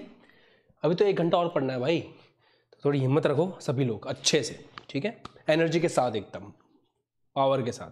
क्या निकाला आपने अभी तक, PV इज इक्वल्स टू, जो फॉर्मूला निकला है उसको याद तो करना पड़ेगा ना, PV is equals to 1/3 mn VRMS। आप V लिखो चाहे U लिखो कोई दिक्कत नहीं है, VRMS का स्क्वायर। अब जरा बात करते हैं यार गतिज ऊर्जा की, है ना, काइनेटिक एनर्जी की बात करते हैं, गतिज ऊर्जा की बात करते हैं। तो जो गतिज ऊर्जा K है, जरा उसके बारे में डिस्कस करते हैं, ध्यान सुनिएगा।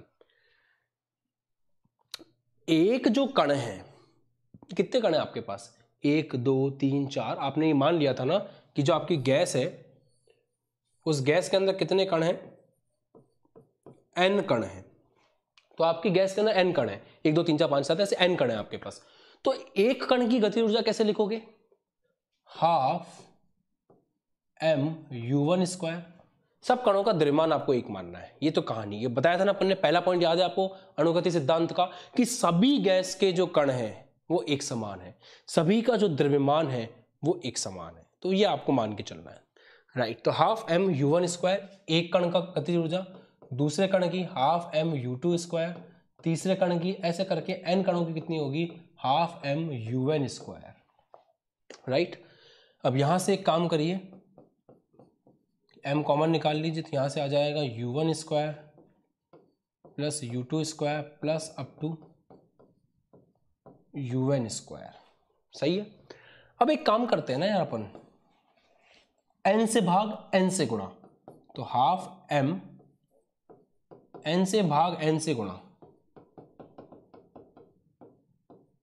ये n से भाग भी लगा दिया, n से गुणा भी कर दिया, काटोगे तो वापस वही चीज़ आ जाएगी, काटते वापस वही चीज़ आ जाएगी।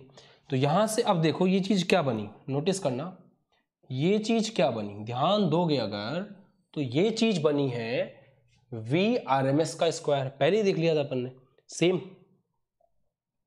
तो ये चीज़ क्या बन जाती है, ये बन जाती है VRMS का स्क्वायर, और यहाँ पे आपने U लिया है तो URMS का स्क्वायर, तो ये हो जाएगा हाफ m URMS का स्क्वायर इंटू n, ये आ गई आपकी काइनेटिक एनर्जी। और काइनेटिक एनर्जी को पूरा लिख लो के ई। अब एक काम करो, इस काइनेटिक एनर्जी में इसका भाग लगाओ, इसकी इक्वेशन में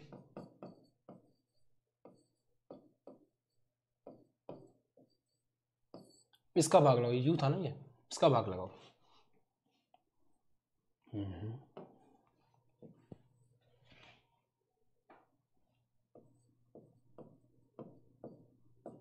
ऐसे तो 1/3 mn URMS का स्क्वायर, कौन किससे कट गया उसको काट दो, m से m कट गया, n से n कट गया, URMS से URMS कट गया, तो काइनेटिक एनर्जी बराबर कितना आ गया, काइनेटिक एनर्जी अपन PV कितना आ गया 3/2, तो काइनेटिक एनर्जी कितना आ गया इधर से 3/2 इंटू PV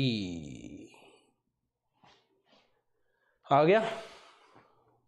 कुछ गलत तो नहीं किया मैंने यार, गतिज ऊर्जा सब कणों की लिखी और सब कणों की लिख करके उसके बाद जो गतिज ऊर्जा का फॉर्मूला आया उसको पुराना जो फॉर्मूला था उससे भाग लगा दिया, उसके बाद फॉर्मूला निकल करके आ गया। अब इसके बाद सुनो यार, इसके बाद आएगा आदर्श गैस समीकरण।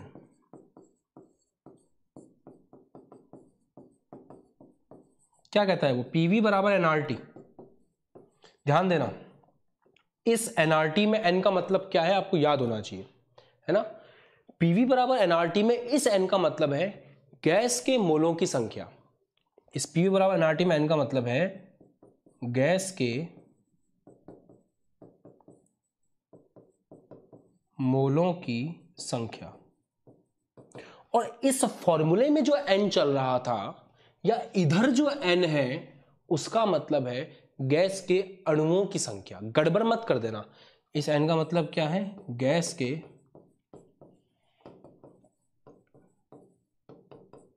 अणुओं की संख्या। तो ध्यान सुनो, अगर आपने 1 मोल गैस ली है तो n का मान कितना होगा अपनी आदर्श गैस समीकरण में 1 हो जाएगा, तो यहां से PV कितना निकल के आ जाएगा R इंटू टी, PV कितना निकल के आ जाएगा, कटा तो नहीं, PV निकल के आ जाएगा R इंटू टी, वो R इंटू टी का मान आप यहां रख सकते हो। ध्यान रखना 1 मोल गैस के लिए कोई कंडीशन लगी ना आपने कि 1 मोल गैस है, तो जब आपने 1 मोल गैस की कंडीशन लगाई तभी तो n का मान 1 हुआ आदर्श गैस समीकरण में। ध्यान रखें, अगर आप 1 मोल गैस की बात करते हो तो आप इस PV की जगह क्या लिख सकते हो, RT लिख सकते हो। तो यहां से गतिज ऊर्जा का फॉर्मूला आता है 3/2 RT। जहां पे कौन क्या है आपको पता होना चाहिए, जहां पे आपका गैस कांस्टेंट है R। तो बस यहां से यहां तक कैसे पहुंचे ये बात भूलनी नहीं है कि PV बराबर nRT होता है, उस n का मतलब होता है गैस के मोलों की संख्या। तो गैस के मोलों की संख्या अपन ने 1 रख दी, 1 रखने से 1 मोल गैस के लिए जब बात होगी, भाई साहब गंदी राइटिंग नहीं, 1 मोल गैस की जब बात होगी तो 1 मोल गैस के लिए जो आपके n का मान है वो 1 हो जाएगा इस फॉर्मूले में, और यहां से PV बराबर निकल के आएगा RT। एक बहुत बढ़िया बात सीखने को मिली दोस्तों, काइनेटिक एनर्जी गतिज ऊर्जा किस पर निर्भर करती है, केवल और केवल इस तापमान T पर, गैस की प्रकृति पर निर्भर नहीं कर रही।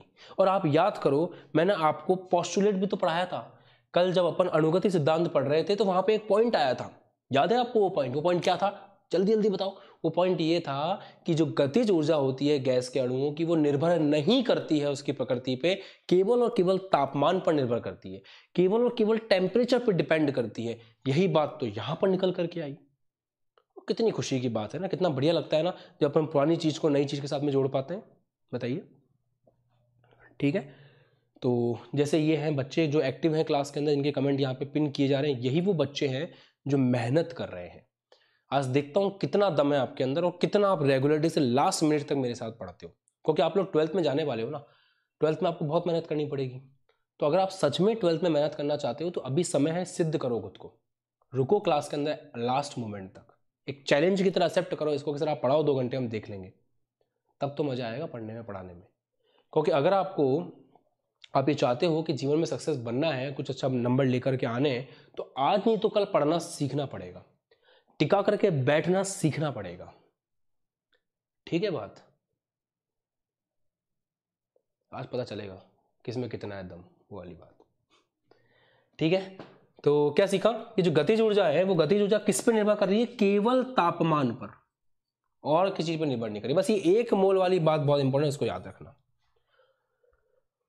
और यहां पे जो गैस नियतांक है, क्या फॉर्मूला निकल करके आया आपके पास? आपके पास फॉर्मूला निकल करके आया काइनेटिक एनर्जी का, जो आपको कभी भी नहीं भूलना है। वो निकल करके आया 3/2 RT।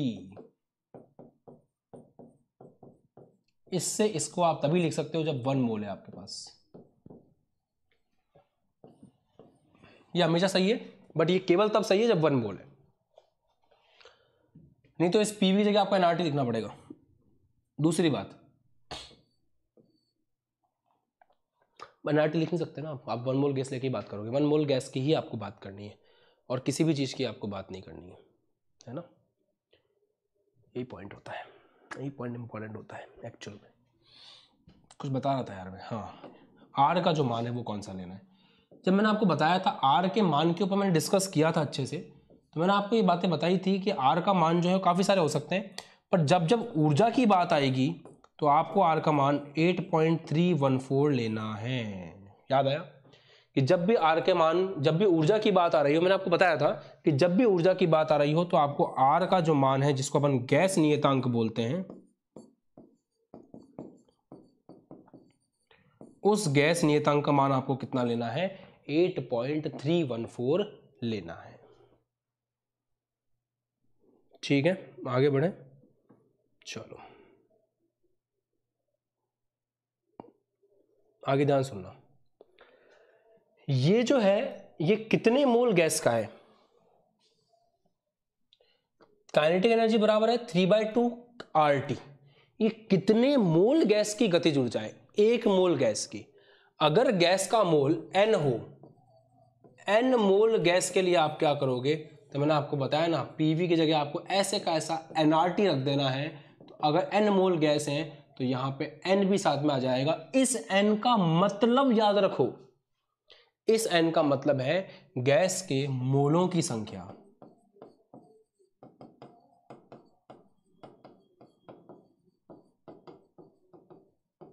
क्योंकि बच्चे क्या बहुत गड़बड़ करते हैं, इस फॉर्मूले को देखेंगे, इसके अंदर n का मतलब मोल समझ लेंगे, जबकि इसके अंदर n का मतलब है अणुओं की संख्या, अणुओं की गिनती।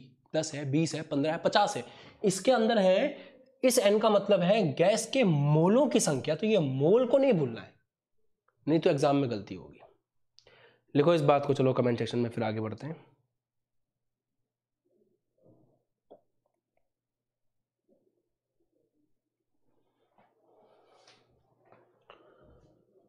लिखो लिखो लिखो, फिर आगे बढ़ते हैं। फटाफट लिखो, नोट करो जल्दी से, नोट इट डाउन। स्क्रीनशॉट लो फटाफट इसका, जो स्क्रीनशॉट ले ले फटाफट से इमोजी भेजो कमेंट सेक्शन में। Take a screenshot and send the emoji fast. Physics के चैप्टर में पढ़ाएंगे, और मेरा पूरा फोकस फर्स्ट बुक पे बेटा। सेकंड बुक मोस्टली आपको करनी पड़ेगी, मेरा पूरा फोकस फर्स्ट बुक पे है, क्योंकि सेकंड बुक के अंदर लॉजिकल कॉन्सेप्ट कम है। सेकंड बुक में ज़्यादा चीज़ें याद करने वाली हैं, जैसे कि एस ब्लॉक हो गया, पी ब्लॉक हो गया, हाइड्रोजन हो गया। जो मैंने आवर्त सारणी वाला चैप्टर पढ़ाया था ना, वो आवर्त सारणी वाले चैप्टर मैंने बहुत अच्छे से, बहुत ज़्यादा अच्छे से आपको कंसेप्ट क्लियर करवा दिए। और सेकंड बुक में जो ऑर्गेनिक केमिस्ट्री, उसका फर्स्ट पार्ट ऑलरेडी मैं करवा चुका हूँ। हाइड्रोकार्बन वाला सेक्शन बस मैं और करवाऊंगा। तो मेरा सारा फोकस फर्स्ट बुक पे। जब फर्स्ट बुक खत्म होगी, उसके बाद सेकंड बुक खत्म होने में मुश्किल से 3 से 4 दिन लगेंगे। ले लिया स्क्रीनशॉट? बढ़िया, आगे बढ़ते हैं। अब अपन अलग अलग प्रकार की गतिज ऊर्जाओं का अध्ययन करते हैं। हेडिंग लगाओ, गैस के अणुओं की, गैस के अणुओं की भिन्न भिन्न गतिज ऊर्जाएं।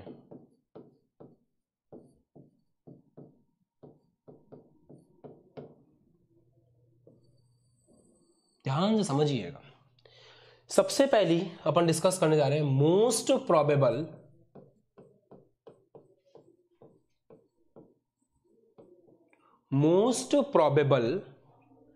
स्पीड, गतिज ऊर्जा नहीं वेग। मोस्ट प्रोबेबल स्पीड मतलब अति संभाव्य, मोस्ट प्रोबेबल स्पीड अति संभाव्य वेग।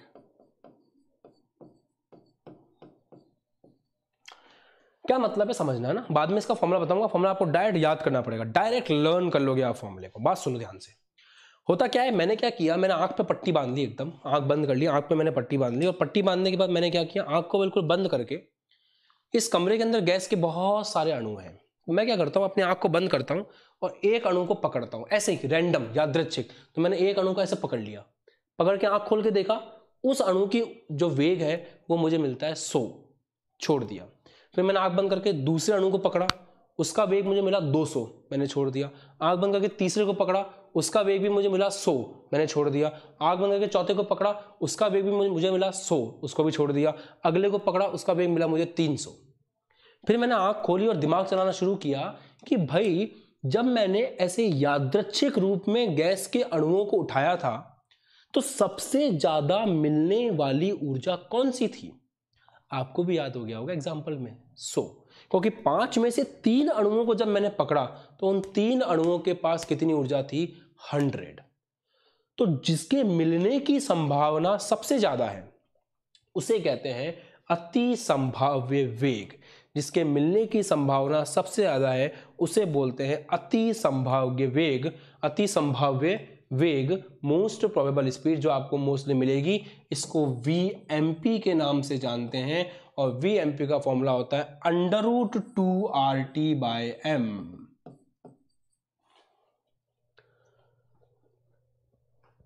और ये m जो है बड़ा वाला है, ये m है मोलर द्रव्यमान, याद रखें ये m है मोलर द्रव्यमान, और इसको आपको लिखना है kg में। T है आपका तापमान और R का मान आपको लेना है 8.314।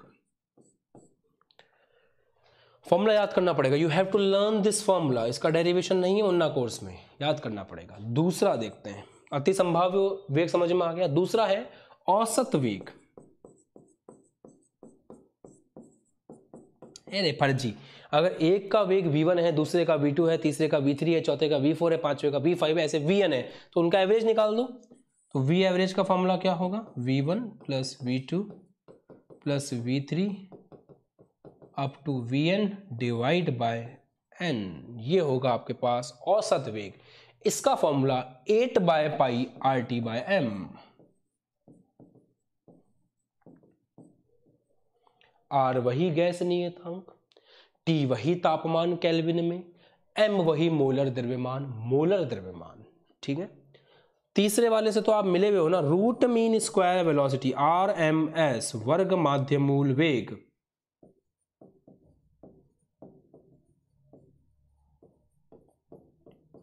वर्ग माध्य मूल वेग। कुछ नहीं करना यार, इसमें क्या होता है, इसका फॉर्मूला क्या होता है, नोटेशन क्या होता है, VRMS में क्या करते हैं अपन, VRMS में अपन सबको लेते हैं, V1 को भी लेते हैं, V2 को भी लेते हैं, V3 को भी लेते हैं, ऐसे करके अपन Vn को भी लेते हैं।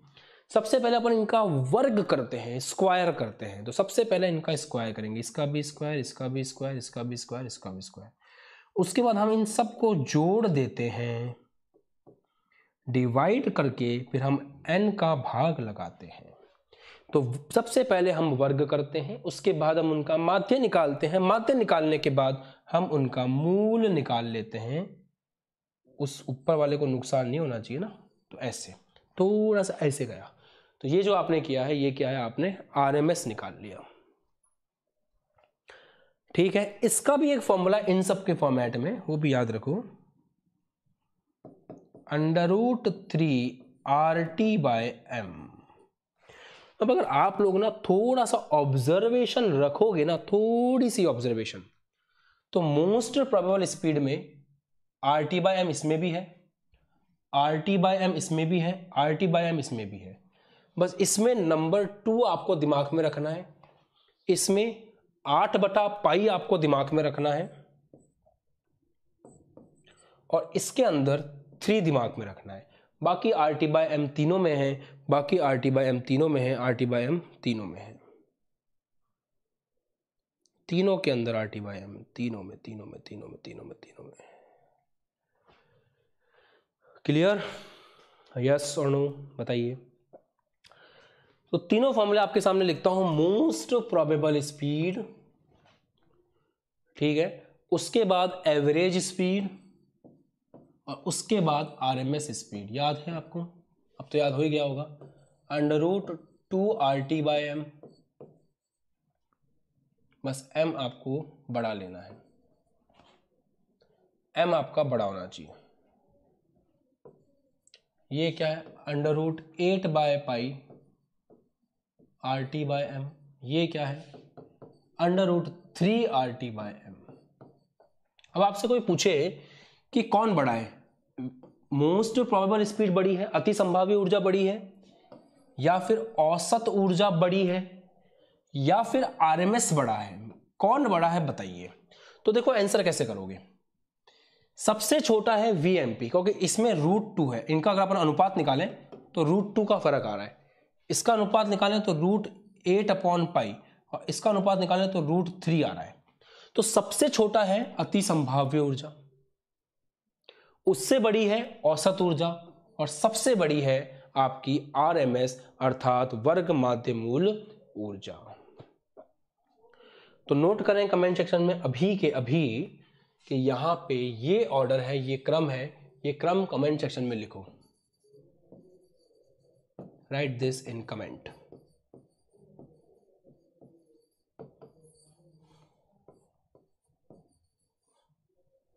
लिखो इसको कमेंट सेक्शन में।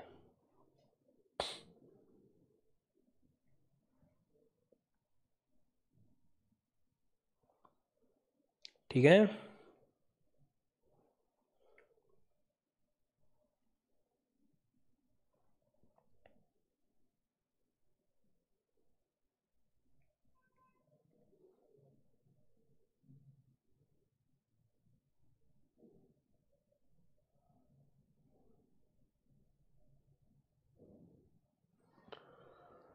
हो गया।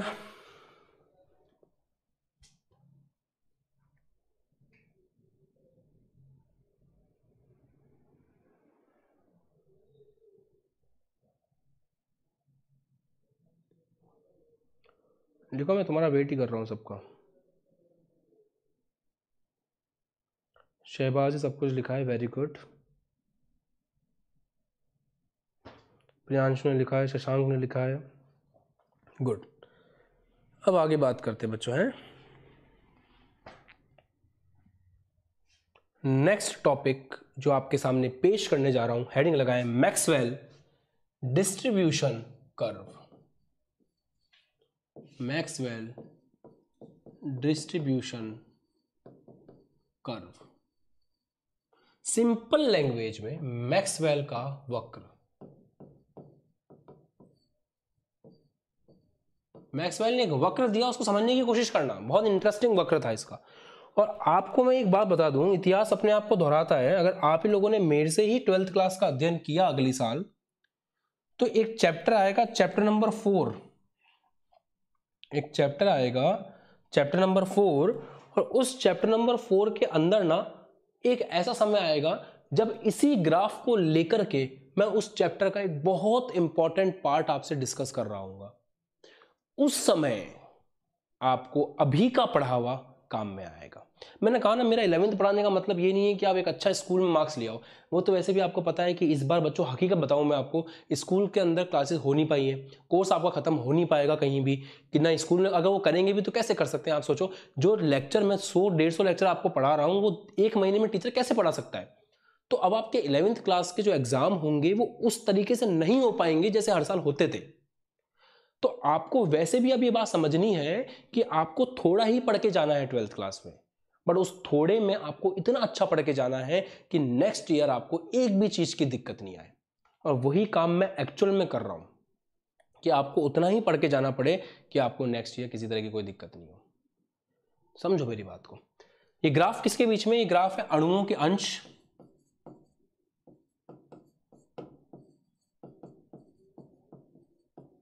अणुओं के अंश, फ्रैक्शन ऑफ मॉलिक्यूल, ठीक है, फ्रैक्शन ऑफ मॉलिक्यूल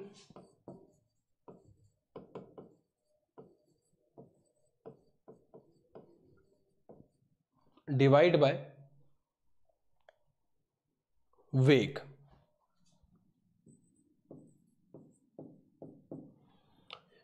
अब समझना किस ग्राफ का मतलब क्या है, बहुत ध्यान सुनना।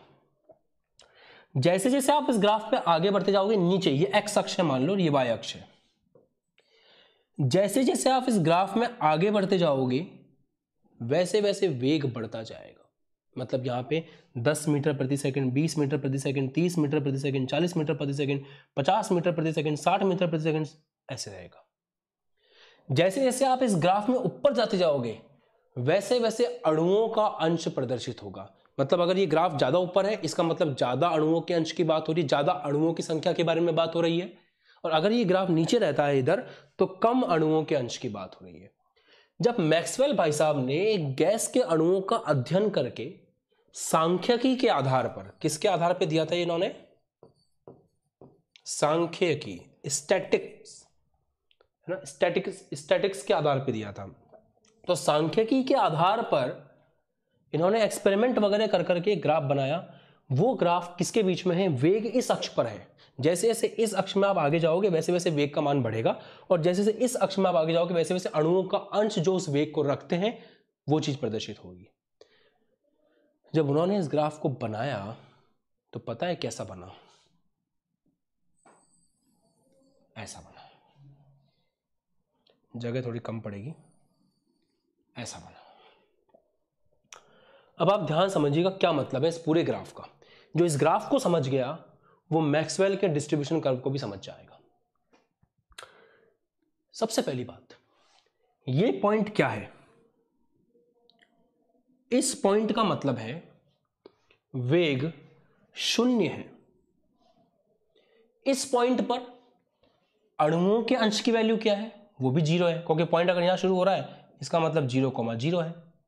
मतलब वेग 0 रखने वाले अणुओं का अंश भी 0 है। मतलब ऐसे अणु नहीं है गैस के पास जिनका वेग 0 हो। और ये सच भी है यार, ये सच भी है यार। आराम समझो, वापस से आराम से वापस समझो। इधर अणुओं का अंश है, इधर वेग है।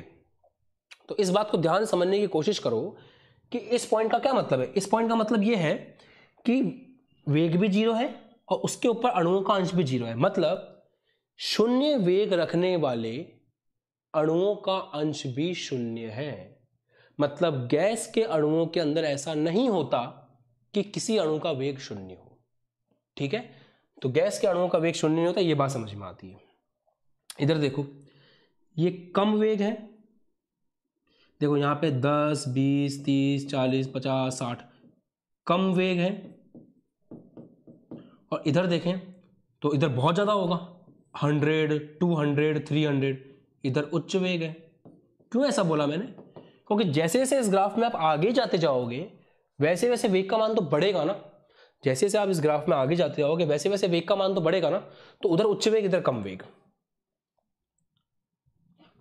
कम वेग रखने वाले अणुओं का अंश कितना है? इतना।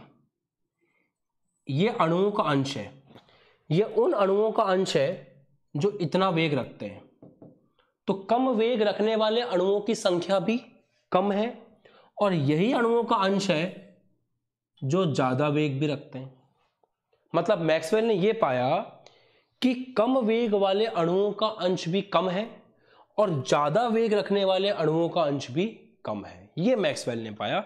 मतलब ऐसे अणु भी आपको बहुत कम मिलेंगे जिनका वेग 10-20 हो, और ऐसे अणु भी आपको बहुत कम मिलेंगे जिनका वेग 100, 200, 400 हो। तो एक्चुअल में गैस के अंदर यह पाया गया है कि कम वेग रखने वाले अणुओं की संख्या भी कम होती है और अधिक वेग रखने वाले अणुओं की संख्या भी कम होती है। ये अणुओं का अंश ही तो है, समझ रहे हैं मेरी बात को। तो ऐसे अणु भी आपको बहुत कम मिलेंगे जिनका वेग 10, 20, 30, 40, 50 है, और ऐसे अणु भी आपको बहुत कम मिलेंगे जिनका वेग 100, 200, 300, 400 है। ये क्या चीज है? ये पीक क्या प्रदर्शित करता है? इस समय ध्यान सीखना ये बात, इस समय जो वेग है, मान लो वेग कितना है, 80 है, तो ये जो वेग है, इस वेग की तुलना में इधर जो अणुओं का अंश आ रहा है वो सबसे ज्यादा आ रहा है। इसका मतलब यह है कि 80 वेग रखने वाले अणुओं का जो अंश है वो सबसे ज्यादा है। मतलब अधिकतर अणु जो है वो कितना वेग लेकर बैठे हुए हैं? 80 वेग लेकर के बैठे हुए हैं। सोचिए, कम वेग रखने वाले अणुओं की संख्या भी कम है, ज्यादा वेग रखने वाले अणुओं की संख्या भी कम है, और एक ऐसा वेग है जो अधिकतर अणुओं का अंश लेकर के बैठा है। कुछ परिभाषा को रिलेट करो तो बात समझ में आ जाएगी कि अधिकतर अणुओं के पास जो वेग होता है उसको अति संभाव्य वेग के नाम से जानते हैं। तो जब आपका ग्राफ एकदम पीक पर होगा तो उससे संबंधित जो वेग आपको यहां पे दिख रहा होगा वो वेग आपका कहलाएगा VMP। वो वेग क्या कहलाएगा आपका? VMP।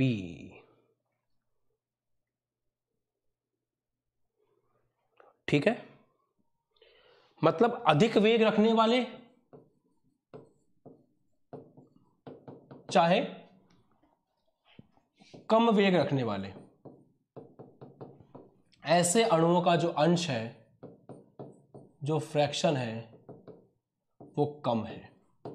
ना तो अणुओं के पास वेग 10, 20, 30 है, ना अणुओं के पास वेग 40, 50, 200, 300, 400 है।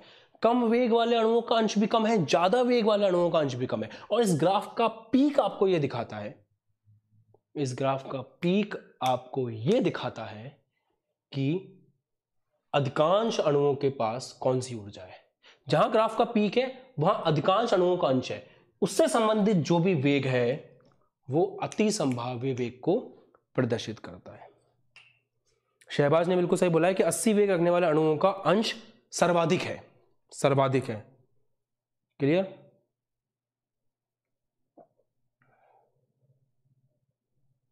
बताओ जी, बोलो बोलो बोलो। उसके बाद अभी ब्रेक दूंगा आपको 2 मिनट का, फिर अपन इस चैप्टर के आखिरी टॉपिक को खत्म करेंगे। समझ में आ गया ये पक्का? अगर एकदम 100% क्लियर हो गया ना तो 100% क्लियर लिख दो कमेंट सेक्शन में विद स्माइली इमोजी फटाफट, फिर मैं आगे बढ़ जाऊंगा बच्चों।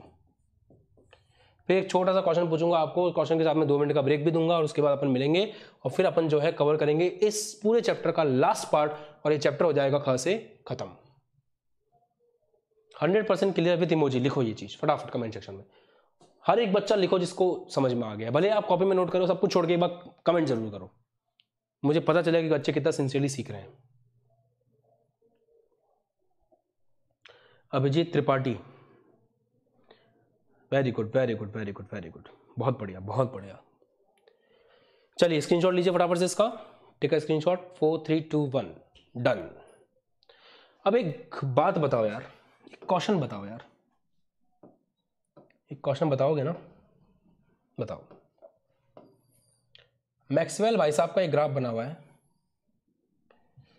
यही यहाँ पे क्या है, कलर चेंज करना पड़ेगा, यहाँ पे है वही स्पीड, थोड़ी इंग्लिश चलती है ना, और यहाँ पे है फ्रैक्शन ऑफ मॉलिक्यूल, अणुओं का अंश, F लिखा है, ये फ्रैक्शन ऑफ मॉलिक्यूल।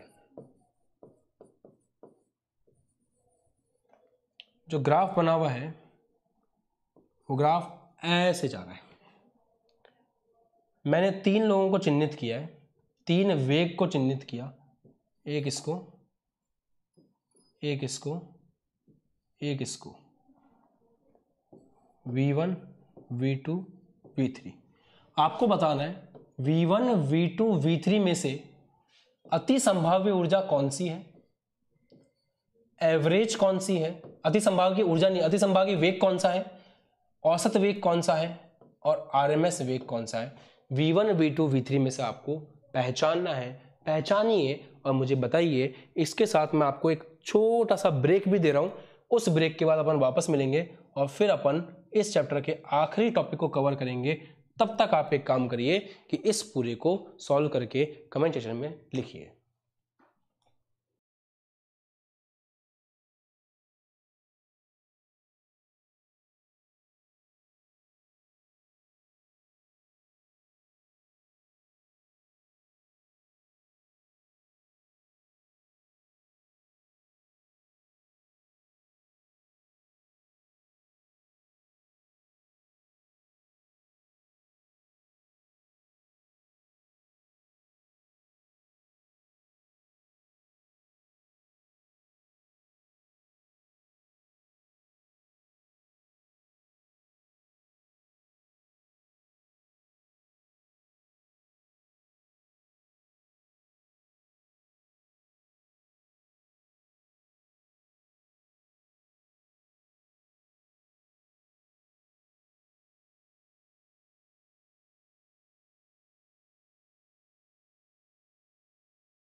हाँ जी, देख लिया, बढ़िया। अरे यार देखो बच्चों ना, आप लोग थोड़ा अच्छे से सोचोगे ना, सब समझ में आ जाएगा आपको। क्या बताया था मैंने आपको बताया था ना कि VMP सबसे कम होता है, उससे ज्यादा होता है V एवरेज, उससे ज्यादा होता है VRMS, राइट। और आपको एक बात तो क्रिस्टल क्लियर दिख रही है कि इस अक्ष के ऊपर, अगर अपन इस अक्ष को देखें तो इस अक्ष के ऊपर एक बात एकदम क्रिस्टल क्लियर है कि जैसे जैसे आप इधर जाओगे वैसे वैसे वेग बढ़ेगा। तो आपको पता है सबसे ज्यादा वेग होता है आरएमएस का, उससे कम एवरेज का, उससे कम मोस्ट प्रोबेबल का। तो इधर सबसे बड़ा कौन है? V3। इसका V3 आपका आरएमएस है क्योंकि इस अक्ष पे जाने पे वेग बढ़ता है। V2 आपका एवरेज है और V1 आपका मोस्ट प्रोबेबल है। जिस जिस भी बच्चे का ये सही है वो बच्चा अभी के अभी स्माइली वाली इमोजी भेजेगा फटाफट से, ताकि पता चले मुझे कितने बच्चों का आंसर यही था। अब आप लोग हम इतनी देर तक हमारे साथ बने रहे हो, लगभग 1.5 घंटे की क्लास हो गई है, बस आधे घंटे और आपको रुकना पड़ेगा। और अब हम इस चैप्टर का लास्ट पार्ट खत्म कर रहे हैं। वो लास्ट पार्ट में इतना इंटरेस्टिंग है वो पार्ट कि उसमें केवल और केवल समझने का काम है और कोई काम ही नहीं है, केवल समझना है। अंडरस्टैंडिंग पार्ट है वो। चलिए फिर शुरू करें। बहुत अच्छे बच्चों, very good very good, good, let's move. अब हेडिंग लगाओ, वास्तविक गैस समीकरण, last topic of the day, last topic of the chapter, वास्तविक गैस समीकरण।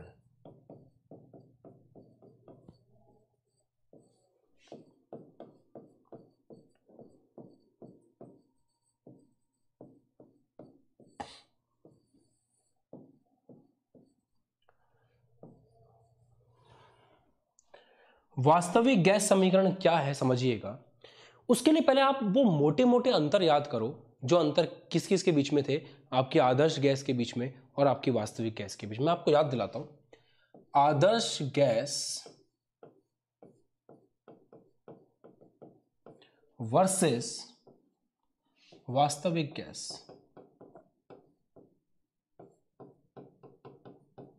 केवल उन दो पॉइंट्स के बारे में बात करूंगा जो इन दोनों में अलग थे। पहला पॉइंट इन दोनों में अलग था कि आदर्श गैस के लिए ऐसा होता है, आदर्श गैस के लिए ऐसा होता है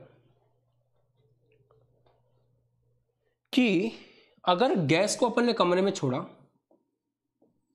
तो गैस पूरे कमरे के बराबर आयतन घेर लेती है।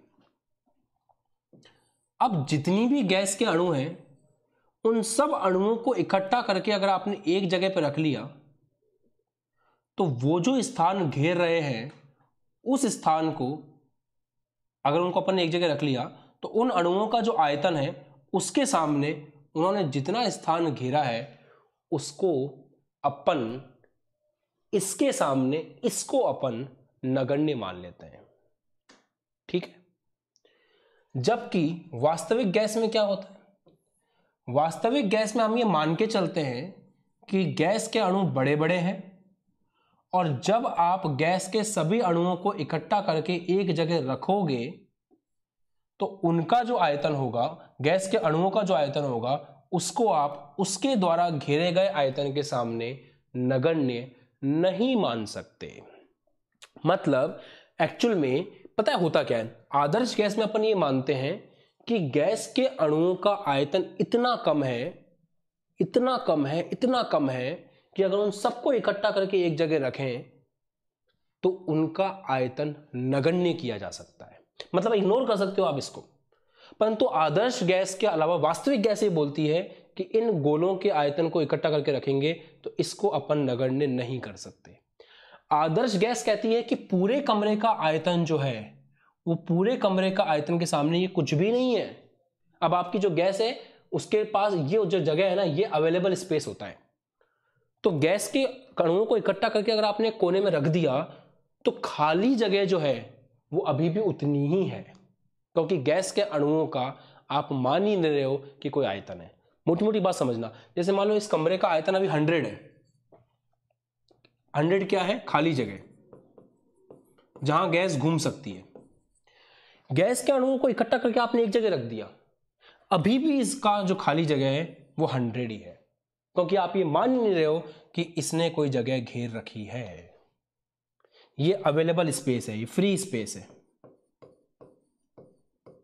जबकि यहां क्या होता है, यहां अपन ये बोलते हैं कि गैस के अणुओं के पास अगर अभी पात्र है और उस पात्र का आयतन अगर 100 है, तो अगर गैस के सभी अणुओं को इकट्ठा करके एक जगह रख लोगे तो अभी जो खाली जगह है ये खाली जगह 80 होगी, क्योंकि 20 जगह इन्होंने घेर रखी है। तो फ्री स्पेस यहां पे कितना हुआ? 80 हुआ। जबकि इधर फ्री स्पेस अभी भी कितना है? 100 है, क्योंकि इसको आपने क्या कर दिया है? नगण्य। और यहां पे आपने इसको नगण्य नहीं किया है। ये सबसे बड़ा अंतर है। ठीक है, माना बात को? तो ये पंगा है। तो आदर्श गैस में पीवी बराबर एनआरटी में पी बताए क्या होता है? वी होता है फ्री स्पेस, जो गैस को घूमने के लिए अवेलेबल है, जिसके अंदर गैस घूम सकती है। ठीक है, वो उपलब्ध जगह जहां पे आपके गैस के अणु घूम सकते हैं। तो यहां पे आप गैस के अणुओं को एक साइड में कर लोगे तो भी जो बची हुई जगह है वो इसके बराबर ही है, जबकि यहां पे ऐसा नहीं है। ठीक है, एक बात तो ये। दूसरी बात सुनो, हम क्या मानते हैं कि गैस के जो अणु हैं, दूसरा फर्स्ट पॉइंट समझ में आ गया सबको? अब सेकंड पॉइंट सुनना ध्यान से। सेकंड पॉइंट ये बोलता है कि गैस के अणुओं के बीच में किसी भी प्रकार का कोई भी आकर्षण बल नहीं है, कोई भी अंतरा आणविक आकर्षण नहीं है। तो लिखो यहां पे, ये मानता है कि कोई अंतरा आणविक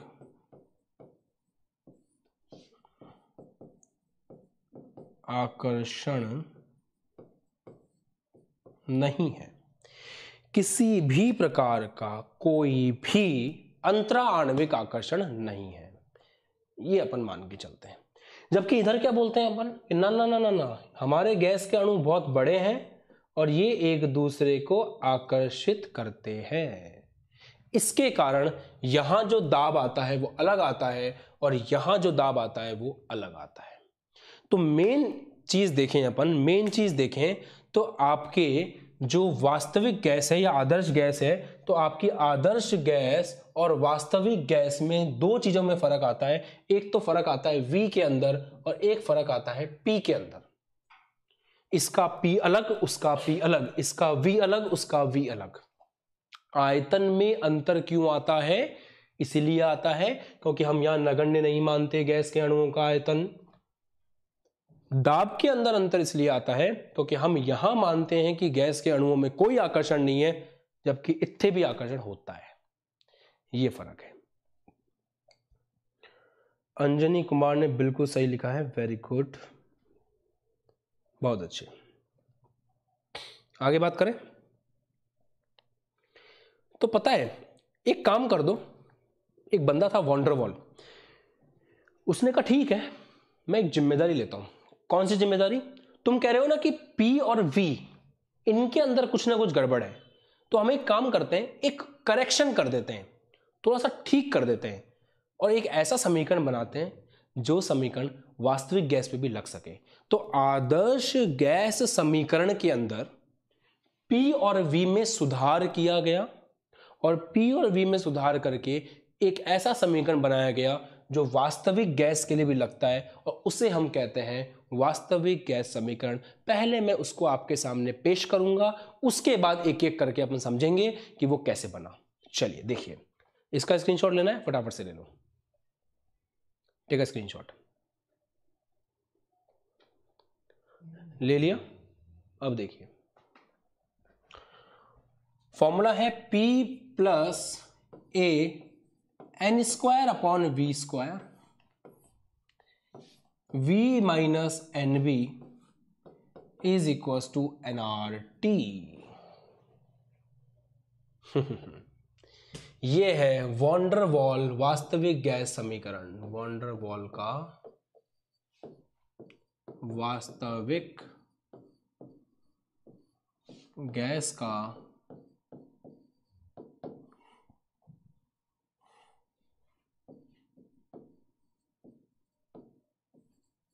तो प्रेशर के साथ कुछ किया और आयतन के साथ कुछ, PV इक्वल टू nRT था ना, उस PV इक्वल टू nRT के अंदर चेंज कर दिया, P की जगह कर दिया P प्लस और V की जगह कर दिया V माइनस। और यहां पे जो ये A और B आप देख रहे हो, पता है कौन है? जानते हो इनको कौन है? ये A और B है वॉन्डरवॉल नियतांक।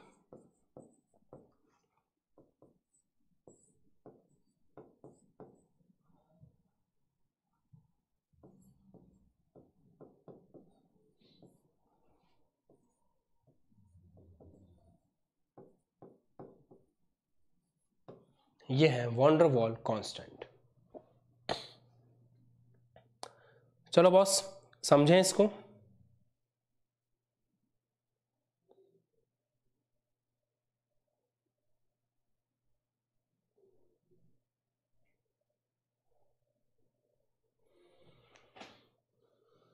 समझे? ध्यान दो। अब सबसे पहले देखते हैं आयतन सुधार।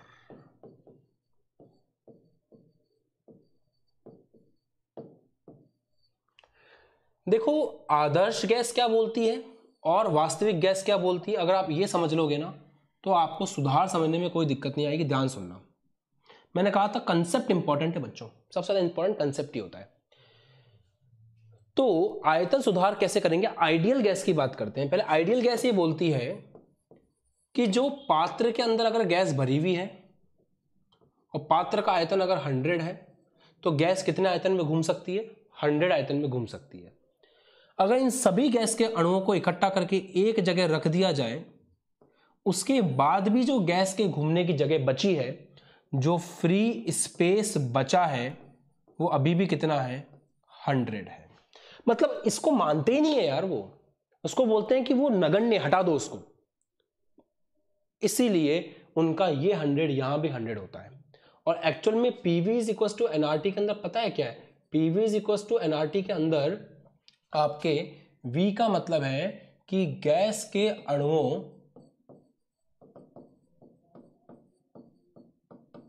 के लिए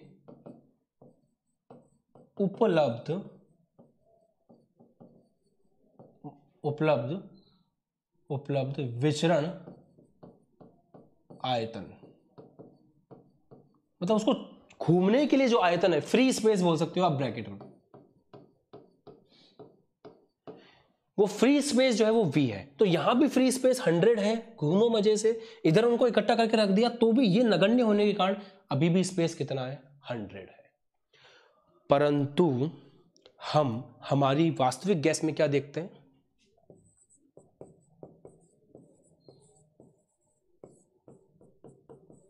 कि भाई गैस के अणु बड़े बड़े हैं, छोटे छोटे नहीं हैं, बड़े बड़े हैं। तो उनको अगर इकट्ठा करके रखोगे तो वो जगह जो अब फ्री है, अगर ये 100 था तो अब ये 80 है, क्योंकि 20 स्पेस इनका आ चुका है। तो अब एक्चुअल में यहां पे जो V है, वो जो पहले था उसको अपन बोल सकते हैं V आइडियल। उस V आइडियल के अंदर से कुछ V कम हो जाएगा। मतलब जहां पहले गैस के पास घूमने के लिए पूरा V था, अब वो V नहीं है उसके पास, क्योंकि यहां फॉर्मूले में आपको क्या रखना है, इस फॉर्मूले के अंदर आपको वो V रखना है जो V गैस के पास घूमने के लिए अवेलेबल है। तो यहां पर गैस के पास घूमने के लिए पूरा अवेलेबल नहीं है, जितना पहले था उतने में से जितना गैस का आयतन है, इस हिस्से को, इस 20 को आपको माइनस करना पड़ेगा। और ये जो 20 है यही है आपका N इंटू बी। ये B आपको ये बताता है कि 1 मोल के कारण कितना आयतन कम हो रहा है। और N से गुणा कर दें तो अगर गैस के मोलों की संख्या N है तो N गैस के मोल होने के कारण कितना आयतन कम हो रहा है, वो आयतन बताता है N इंटू बी। ये N इंटू बी एक तरह से ये बताता है कि कितने आयतन में कमी आई,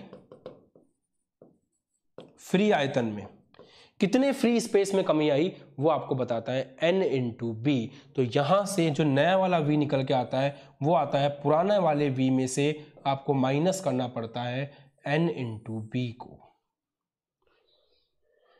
बताओ समझ में आ गया। ये गैस का नया आयतन है जो अवेलेबल है, जो मुक्त आयतन है वो इस जगह पे आप रखोगे तो नया वाला समीकरण बनेगा। कमेंट करके बताओ कि ये बात समझ में आ गई क्या। यहां पे अपन क्या मानते हैं, अपन मानते हैं कि ये जो गैस के अणु है ना, ये पॉइंट मास है, पॉइंट मास, बिंदु द्रव्यमान है ये। और यहां पे अपन को बड़ा मानते हैं, तो बड़ा मानते हैं तो इनके आयतन को माइनस करना पड़ेगा, तभी जाकर के मुक्त आयतन निकल के आएगा। मुक्त आयतन मतलब फ्री स्पेस जिसमें वो घूम सकता है। 100% क्लियर है ना, ये लिखो नीचे कमेंट सेक्शन में 100% क्लियर। ये वाला करेक्शन आपको 100% समझ में आ चुका है, ठीक है। अब थोड़ा बी के बारे में बात करते हैं कि बी किस बात पर निर्भर करता है। देखो बी आपको पता है क्या बताता है, बी निर्भर करता है, बी समानुपाती होता है गैस के अणु के आकार के।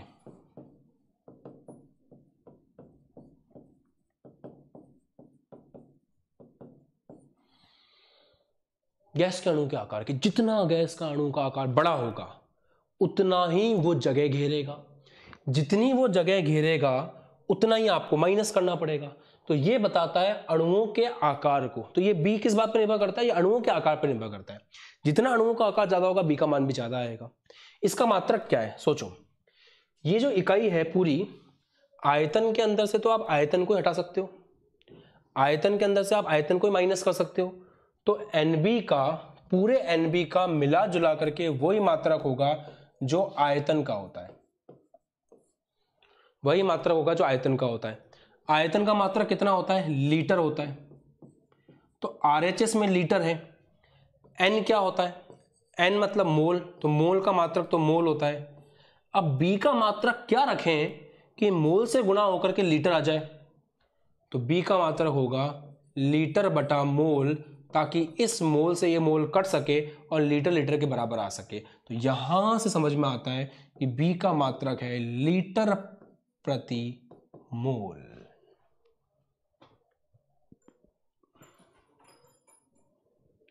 हंड्रेड % मेरी बात समझ में नहीं आई तो वापस सुनो। ये क्या है? जितना पहले था उसमें से कितना आयतन कम हो गया, तो आयतन में से आयतन को ही तो हटा सकते हो आप। सही पकड़े। तो एनबी का जो मात्रक है, मात्रक की बात कर रहा हूं, मात्रक की, तो एनबी का जो मात्रक है वही होगा जो आयतन का होता है। आयतन का होता है लीटर, एन का फिक्स है मोल, तो बी का क्या बचा? ऐसा कुछ लिखो यहां पे कि मोल से मोल कट जाए और लीटर आ जाए। तो यहां से बी का मात्रक निकल के आता है लीटर प्रति मोल। मजा आ रहा है समझने में?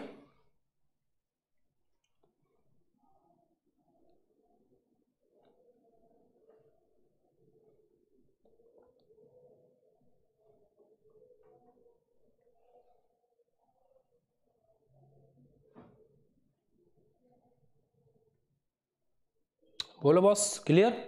तो ये हो गया आपका द्रव्यमान, सॉरी आयतन का करेक्शन अपन ने कर दिया, आयतन सुधार कर दिया। अब अपन को V तो अपन चेंज कर सके हैं, अब अपन को P चेंज करना है। यही सबसे इंपॉर्टेंट पार्ट है। 10 मिनट और लगेंगे इसको सीखने में। देखो नोट कर लो, वाले इसका स्क्रीनशॉट ले लो आराम से। टेक अ स्क्रीनशॉट, स्क्रीनशॉट लेकर के इमोजी भेज दो फटाफट कमेंट सेक्शन में। और मैं ये चीज़ ऑब्जर्व कर रहा हूँ कि जितने बच्चे स्टार्टिंग से क्लास में जुड़े हुए थे अभी तक भी उतने ही बच्चे हैं। ये दिखाता है कि आप लोग आज चैलेंज एक्सेप्ट किया है आप लोगों ने पढ़ने का, और ये बहुत अच्छी बात है। Very good.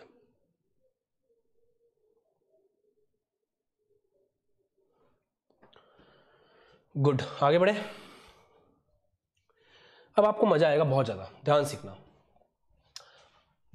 सेकंड अपन करने जा रहे हैं दाब सुधार। दाब सुधार बोले तो प्रेशर करेक्शन।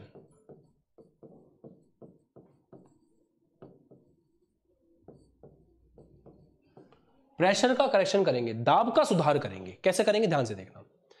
अभी तक अपन क्या मान रहे थे कि ये मान लो आपकी दीवार है जिसके ऊपर जाकर के गैस के अणु टक्कर कर रहे थे। तो आइडियल गैस में क्या होता है? आइडियल गैस में ये होता है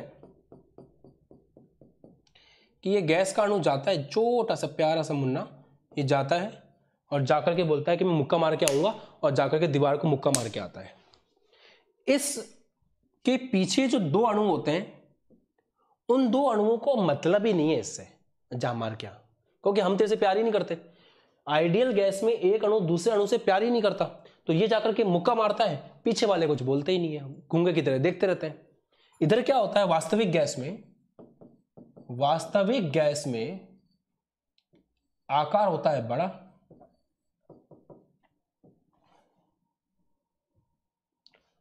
और आकर्षण बल लगता है, अंतराण्विक बल होता है।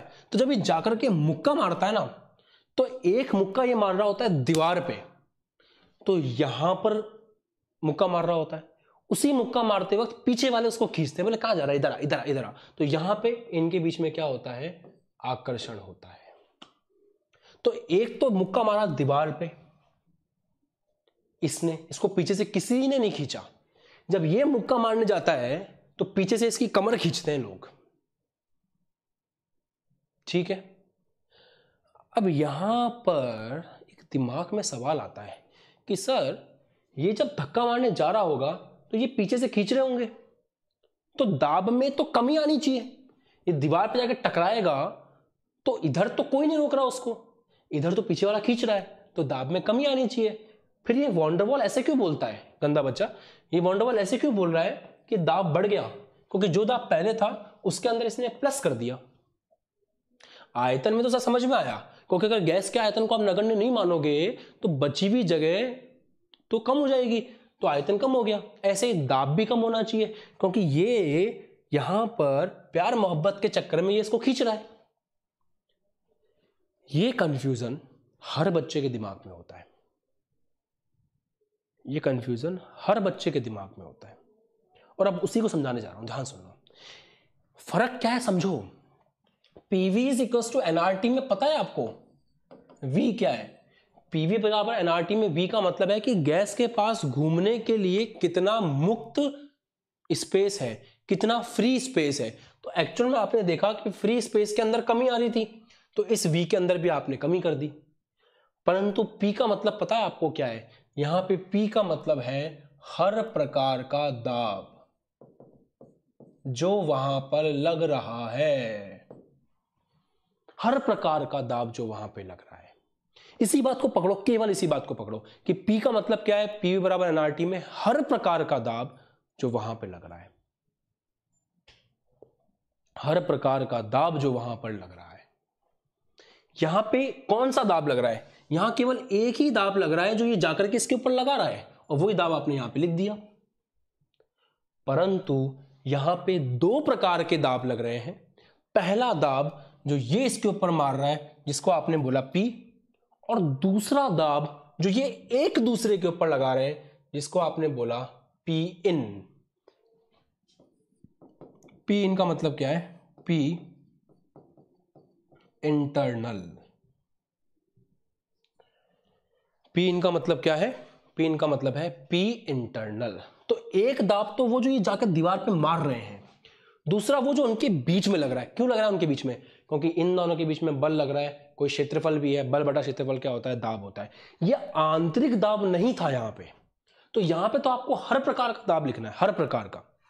तो पहले यहां पे आंतरिक दाब था ही नहीं, केवल ये वाला दाब था, तो आपने लिख दिया। इधर तो ये वाला दाब भी है और ये वाला दाब भी है, तो जब आप गैस का दाब लिख रहे होगे जो आपको यहां पे रखना है, तो आपको पुराने वाले दाब को भी लिखना पड़ेगा, और साथ में आपको इनके बीच में लगने वाले आंतरिक दाब को भी लिखना पड़ेगा।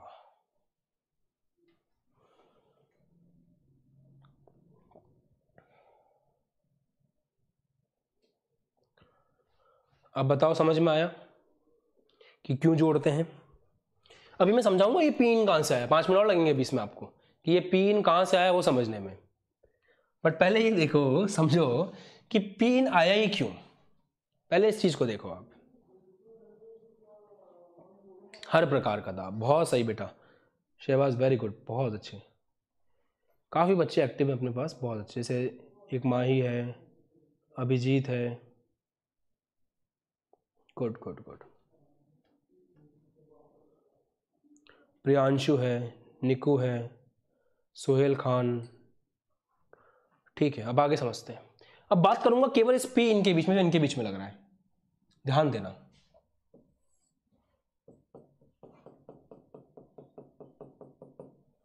ये जो जाकर के घूंसा मारने वाला है, इसको मैं एक्स बोल रहा हूं। जो जाकर के मुक्का मारेगा दीवार पे, उसको मैं एक्स बोल रहा हूं। और जो पीछे है ना इधर, इनको मैं वाई बोल रहा हूं। तो प्यार ना दोनों तरफ से होता है, एक तरफा प्यार नहीं चलता कभी। तो पॉइंट ये है कि अगर ये एक्स को ये वाई खींच रहा है, तो ये वाई भी एक्स को खींच रहा है, आकर्षण। अगर ये इसको खींच रहा है तो ये भी इसको खींच रहा है। तो इनके बीच में लगने वाला जो आंतरिक दाब है वो दो लोगों पर निर्भर कर रहा है, एक्स पर और वाई पर।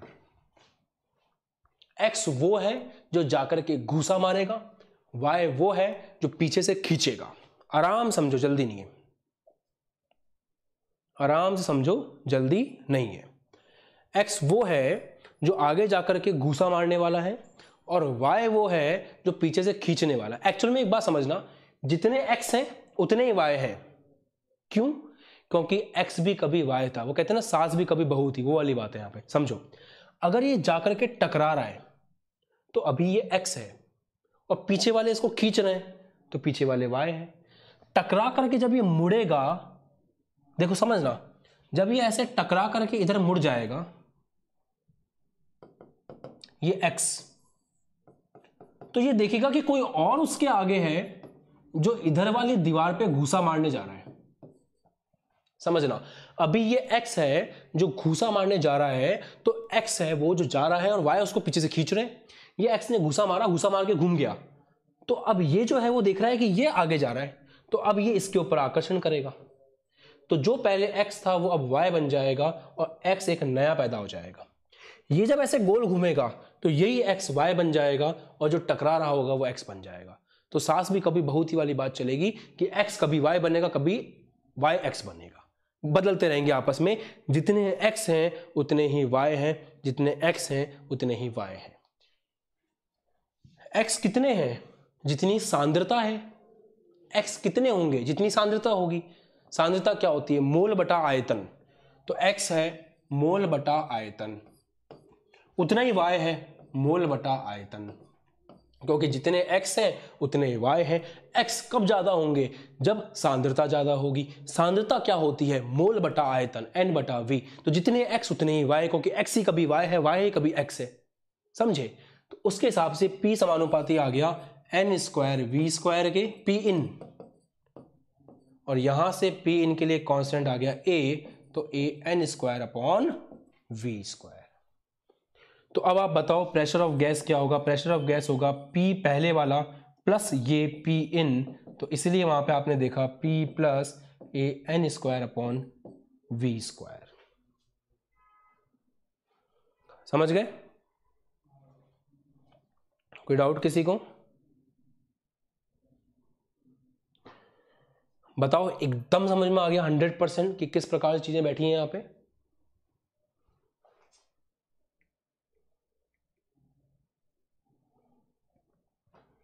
बताओ जल्दी, फिर आगे बढ़े। ये 100% जो मैंने समझाया अभी बोर्ड के ऊपर, आपको 100% क्लियर हो गया? क्योंकि चैप्टर खत्म हो चुका है, बस एक अपन को मात्रक देखना है, उसके बाद चैप्टर खत्म है।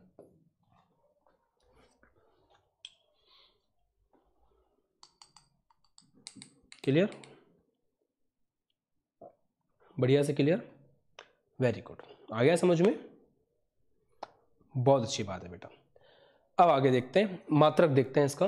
तो P इन बराबर क्या है? A N square upon V square.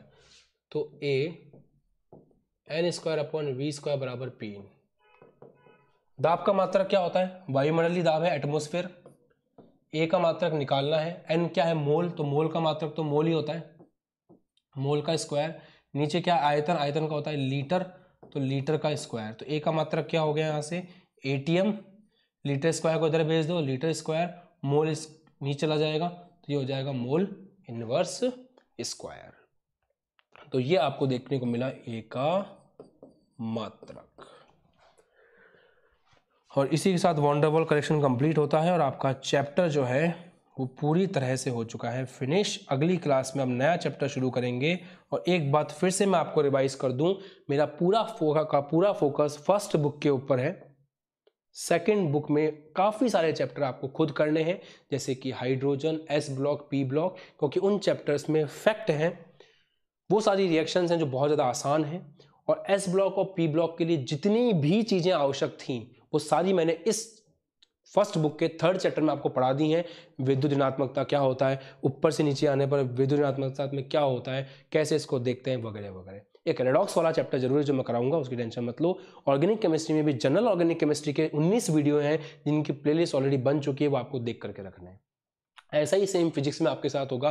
Physics में फर्स्ट बुक पे सबसे ज़्यादा ध्यान दिया जाएगा, सेकंड बुक 12th में उतनी काम नहीं आएगी, इसलिए इस साल सेकंड बुक पे उतना ध्यान नहीं देना है। आप स्कूल के टीचर से पूछ लीजिएगा कि उसमें से क्या इंपॉर्टेंट आ रहा है, वही आपको सेकंड बुक से पढ़ करके जाना है, ज़्यादा दिमाग नहीं लगाना है। और IIT JEE की तैयारी जो बच्चे करना चाहते हैं, नेक्स्ट ईयर जब मैं 11th क्लास को पढ़ाऊंगा तो साथ साथ आप थोड़ा और पढ़ते रहना, क्योंकि आप भी समझो समय है कम, क्लासेस स्टार्ट हुई है लेट, और स्कूल्स के अंदर भी माहौल इस तरह से है कि आपको सब कुछ इतने कम समय में आप नहीं पढ़ सकते हो, ना टीचर पढ़ा पाएगा।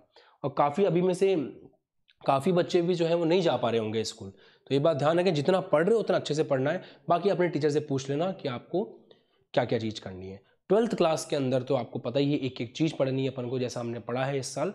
तो 12th में टेंशन नहीं है, 11th के अंदर आपको थोड़ा सा ध्यान देना है फर्स्ट बुक के ऊपर, फिजिक्स में भी और केमिस्ट्री के अंदर भी। ठीक है, तो बस यहीं पे आज क्लास को एंड करते हैं और फिजिक्स की क्लास का नोटिफिकेशन आपके पास पहुंच जाएगा और उसमें अपन जो है द्रव्यमान केंद्र वगैरह का अध्ययन करेंगे। और देख लिया करो एक बार कमेंट सेक्शन में जाकर के, अपना कम्युनिटी टैब देख लिया करो, एप्लीकेशन देख लिया करो, वहाँ पे आपको नोटिफिकेशन मिल जाता है जब भी क्लास रहती है। जिन भी बच्चों ने अभी तक मैसेज नहीं किया है व्हाट्सएप पे मैसेज कर लीजिएगा, एप्लीकेशन का लिंक आपको मिल जाएगा, एप्लीकेशन इंस्टॉल करके रख लीजिए। एप्लीकेशन के अंदर फोर्स बैच हमने क्लास 12th का स्टार्ट कर दिया है, तो फोर्स बैच जो बच्चे अब 11th से 12th क्लास में आ रहे हैं उनको फोर्स बैच में एडमिशन लेना है, तो जितना जल्दी लेंगे बेहतर रहेगा, क्योंकि उसका प्राइस बाद में बढ़ा दिया जाएगा, अभी वो वेलकम ऑफर पर है। तो मिलते हैं आपसे अगली क्लास में। So guys, thanks for watching, please subscribe the channel and press the bell icon for the notifications. Bye bye, जय हिंद, टेक केयर। लाइक जरूर करना, शेयर जरूर करना।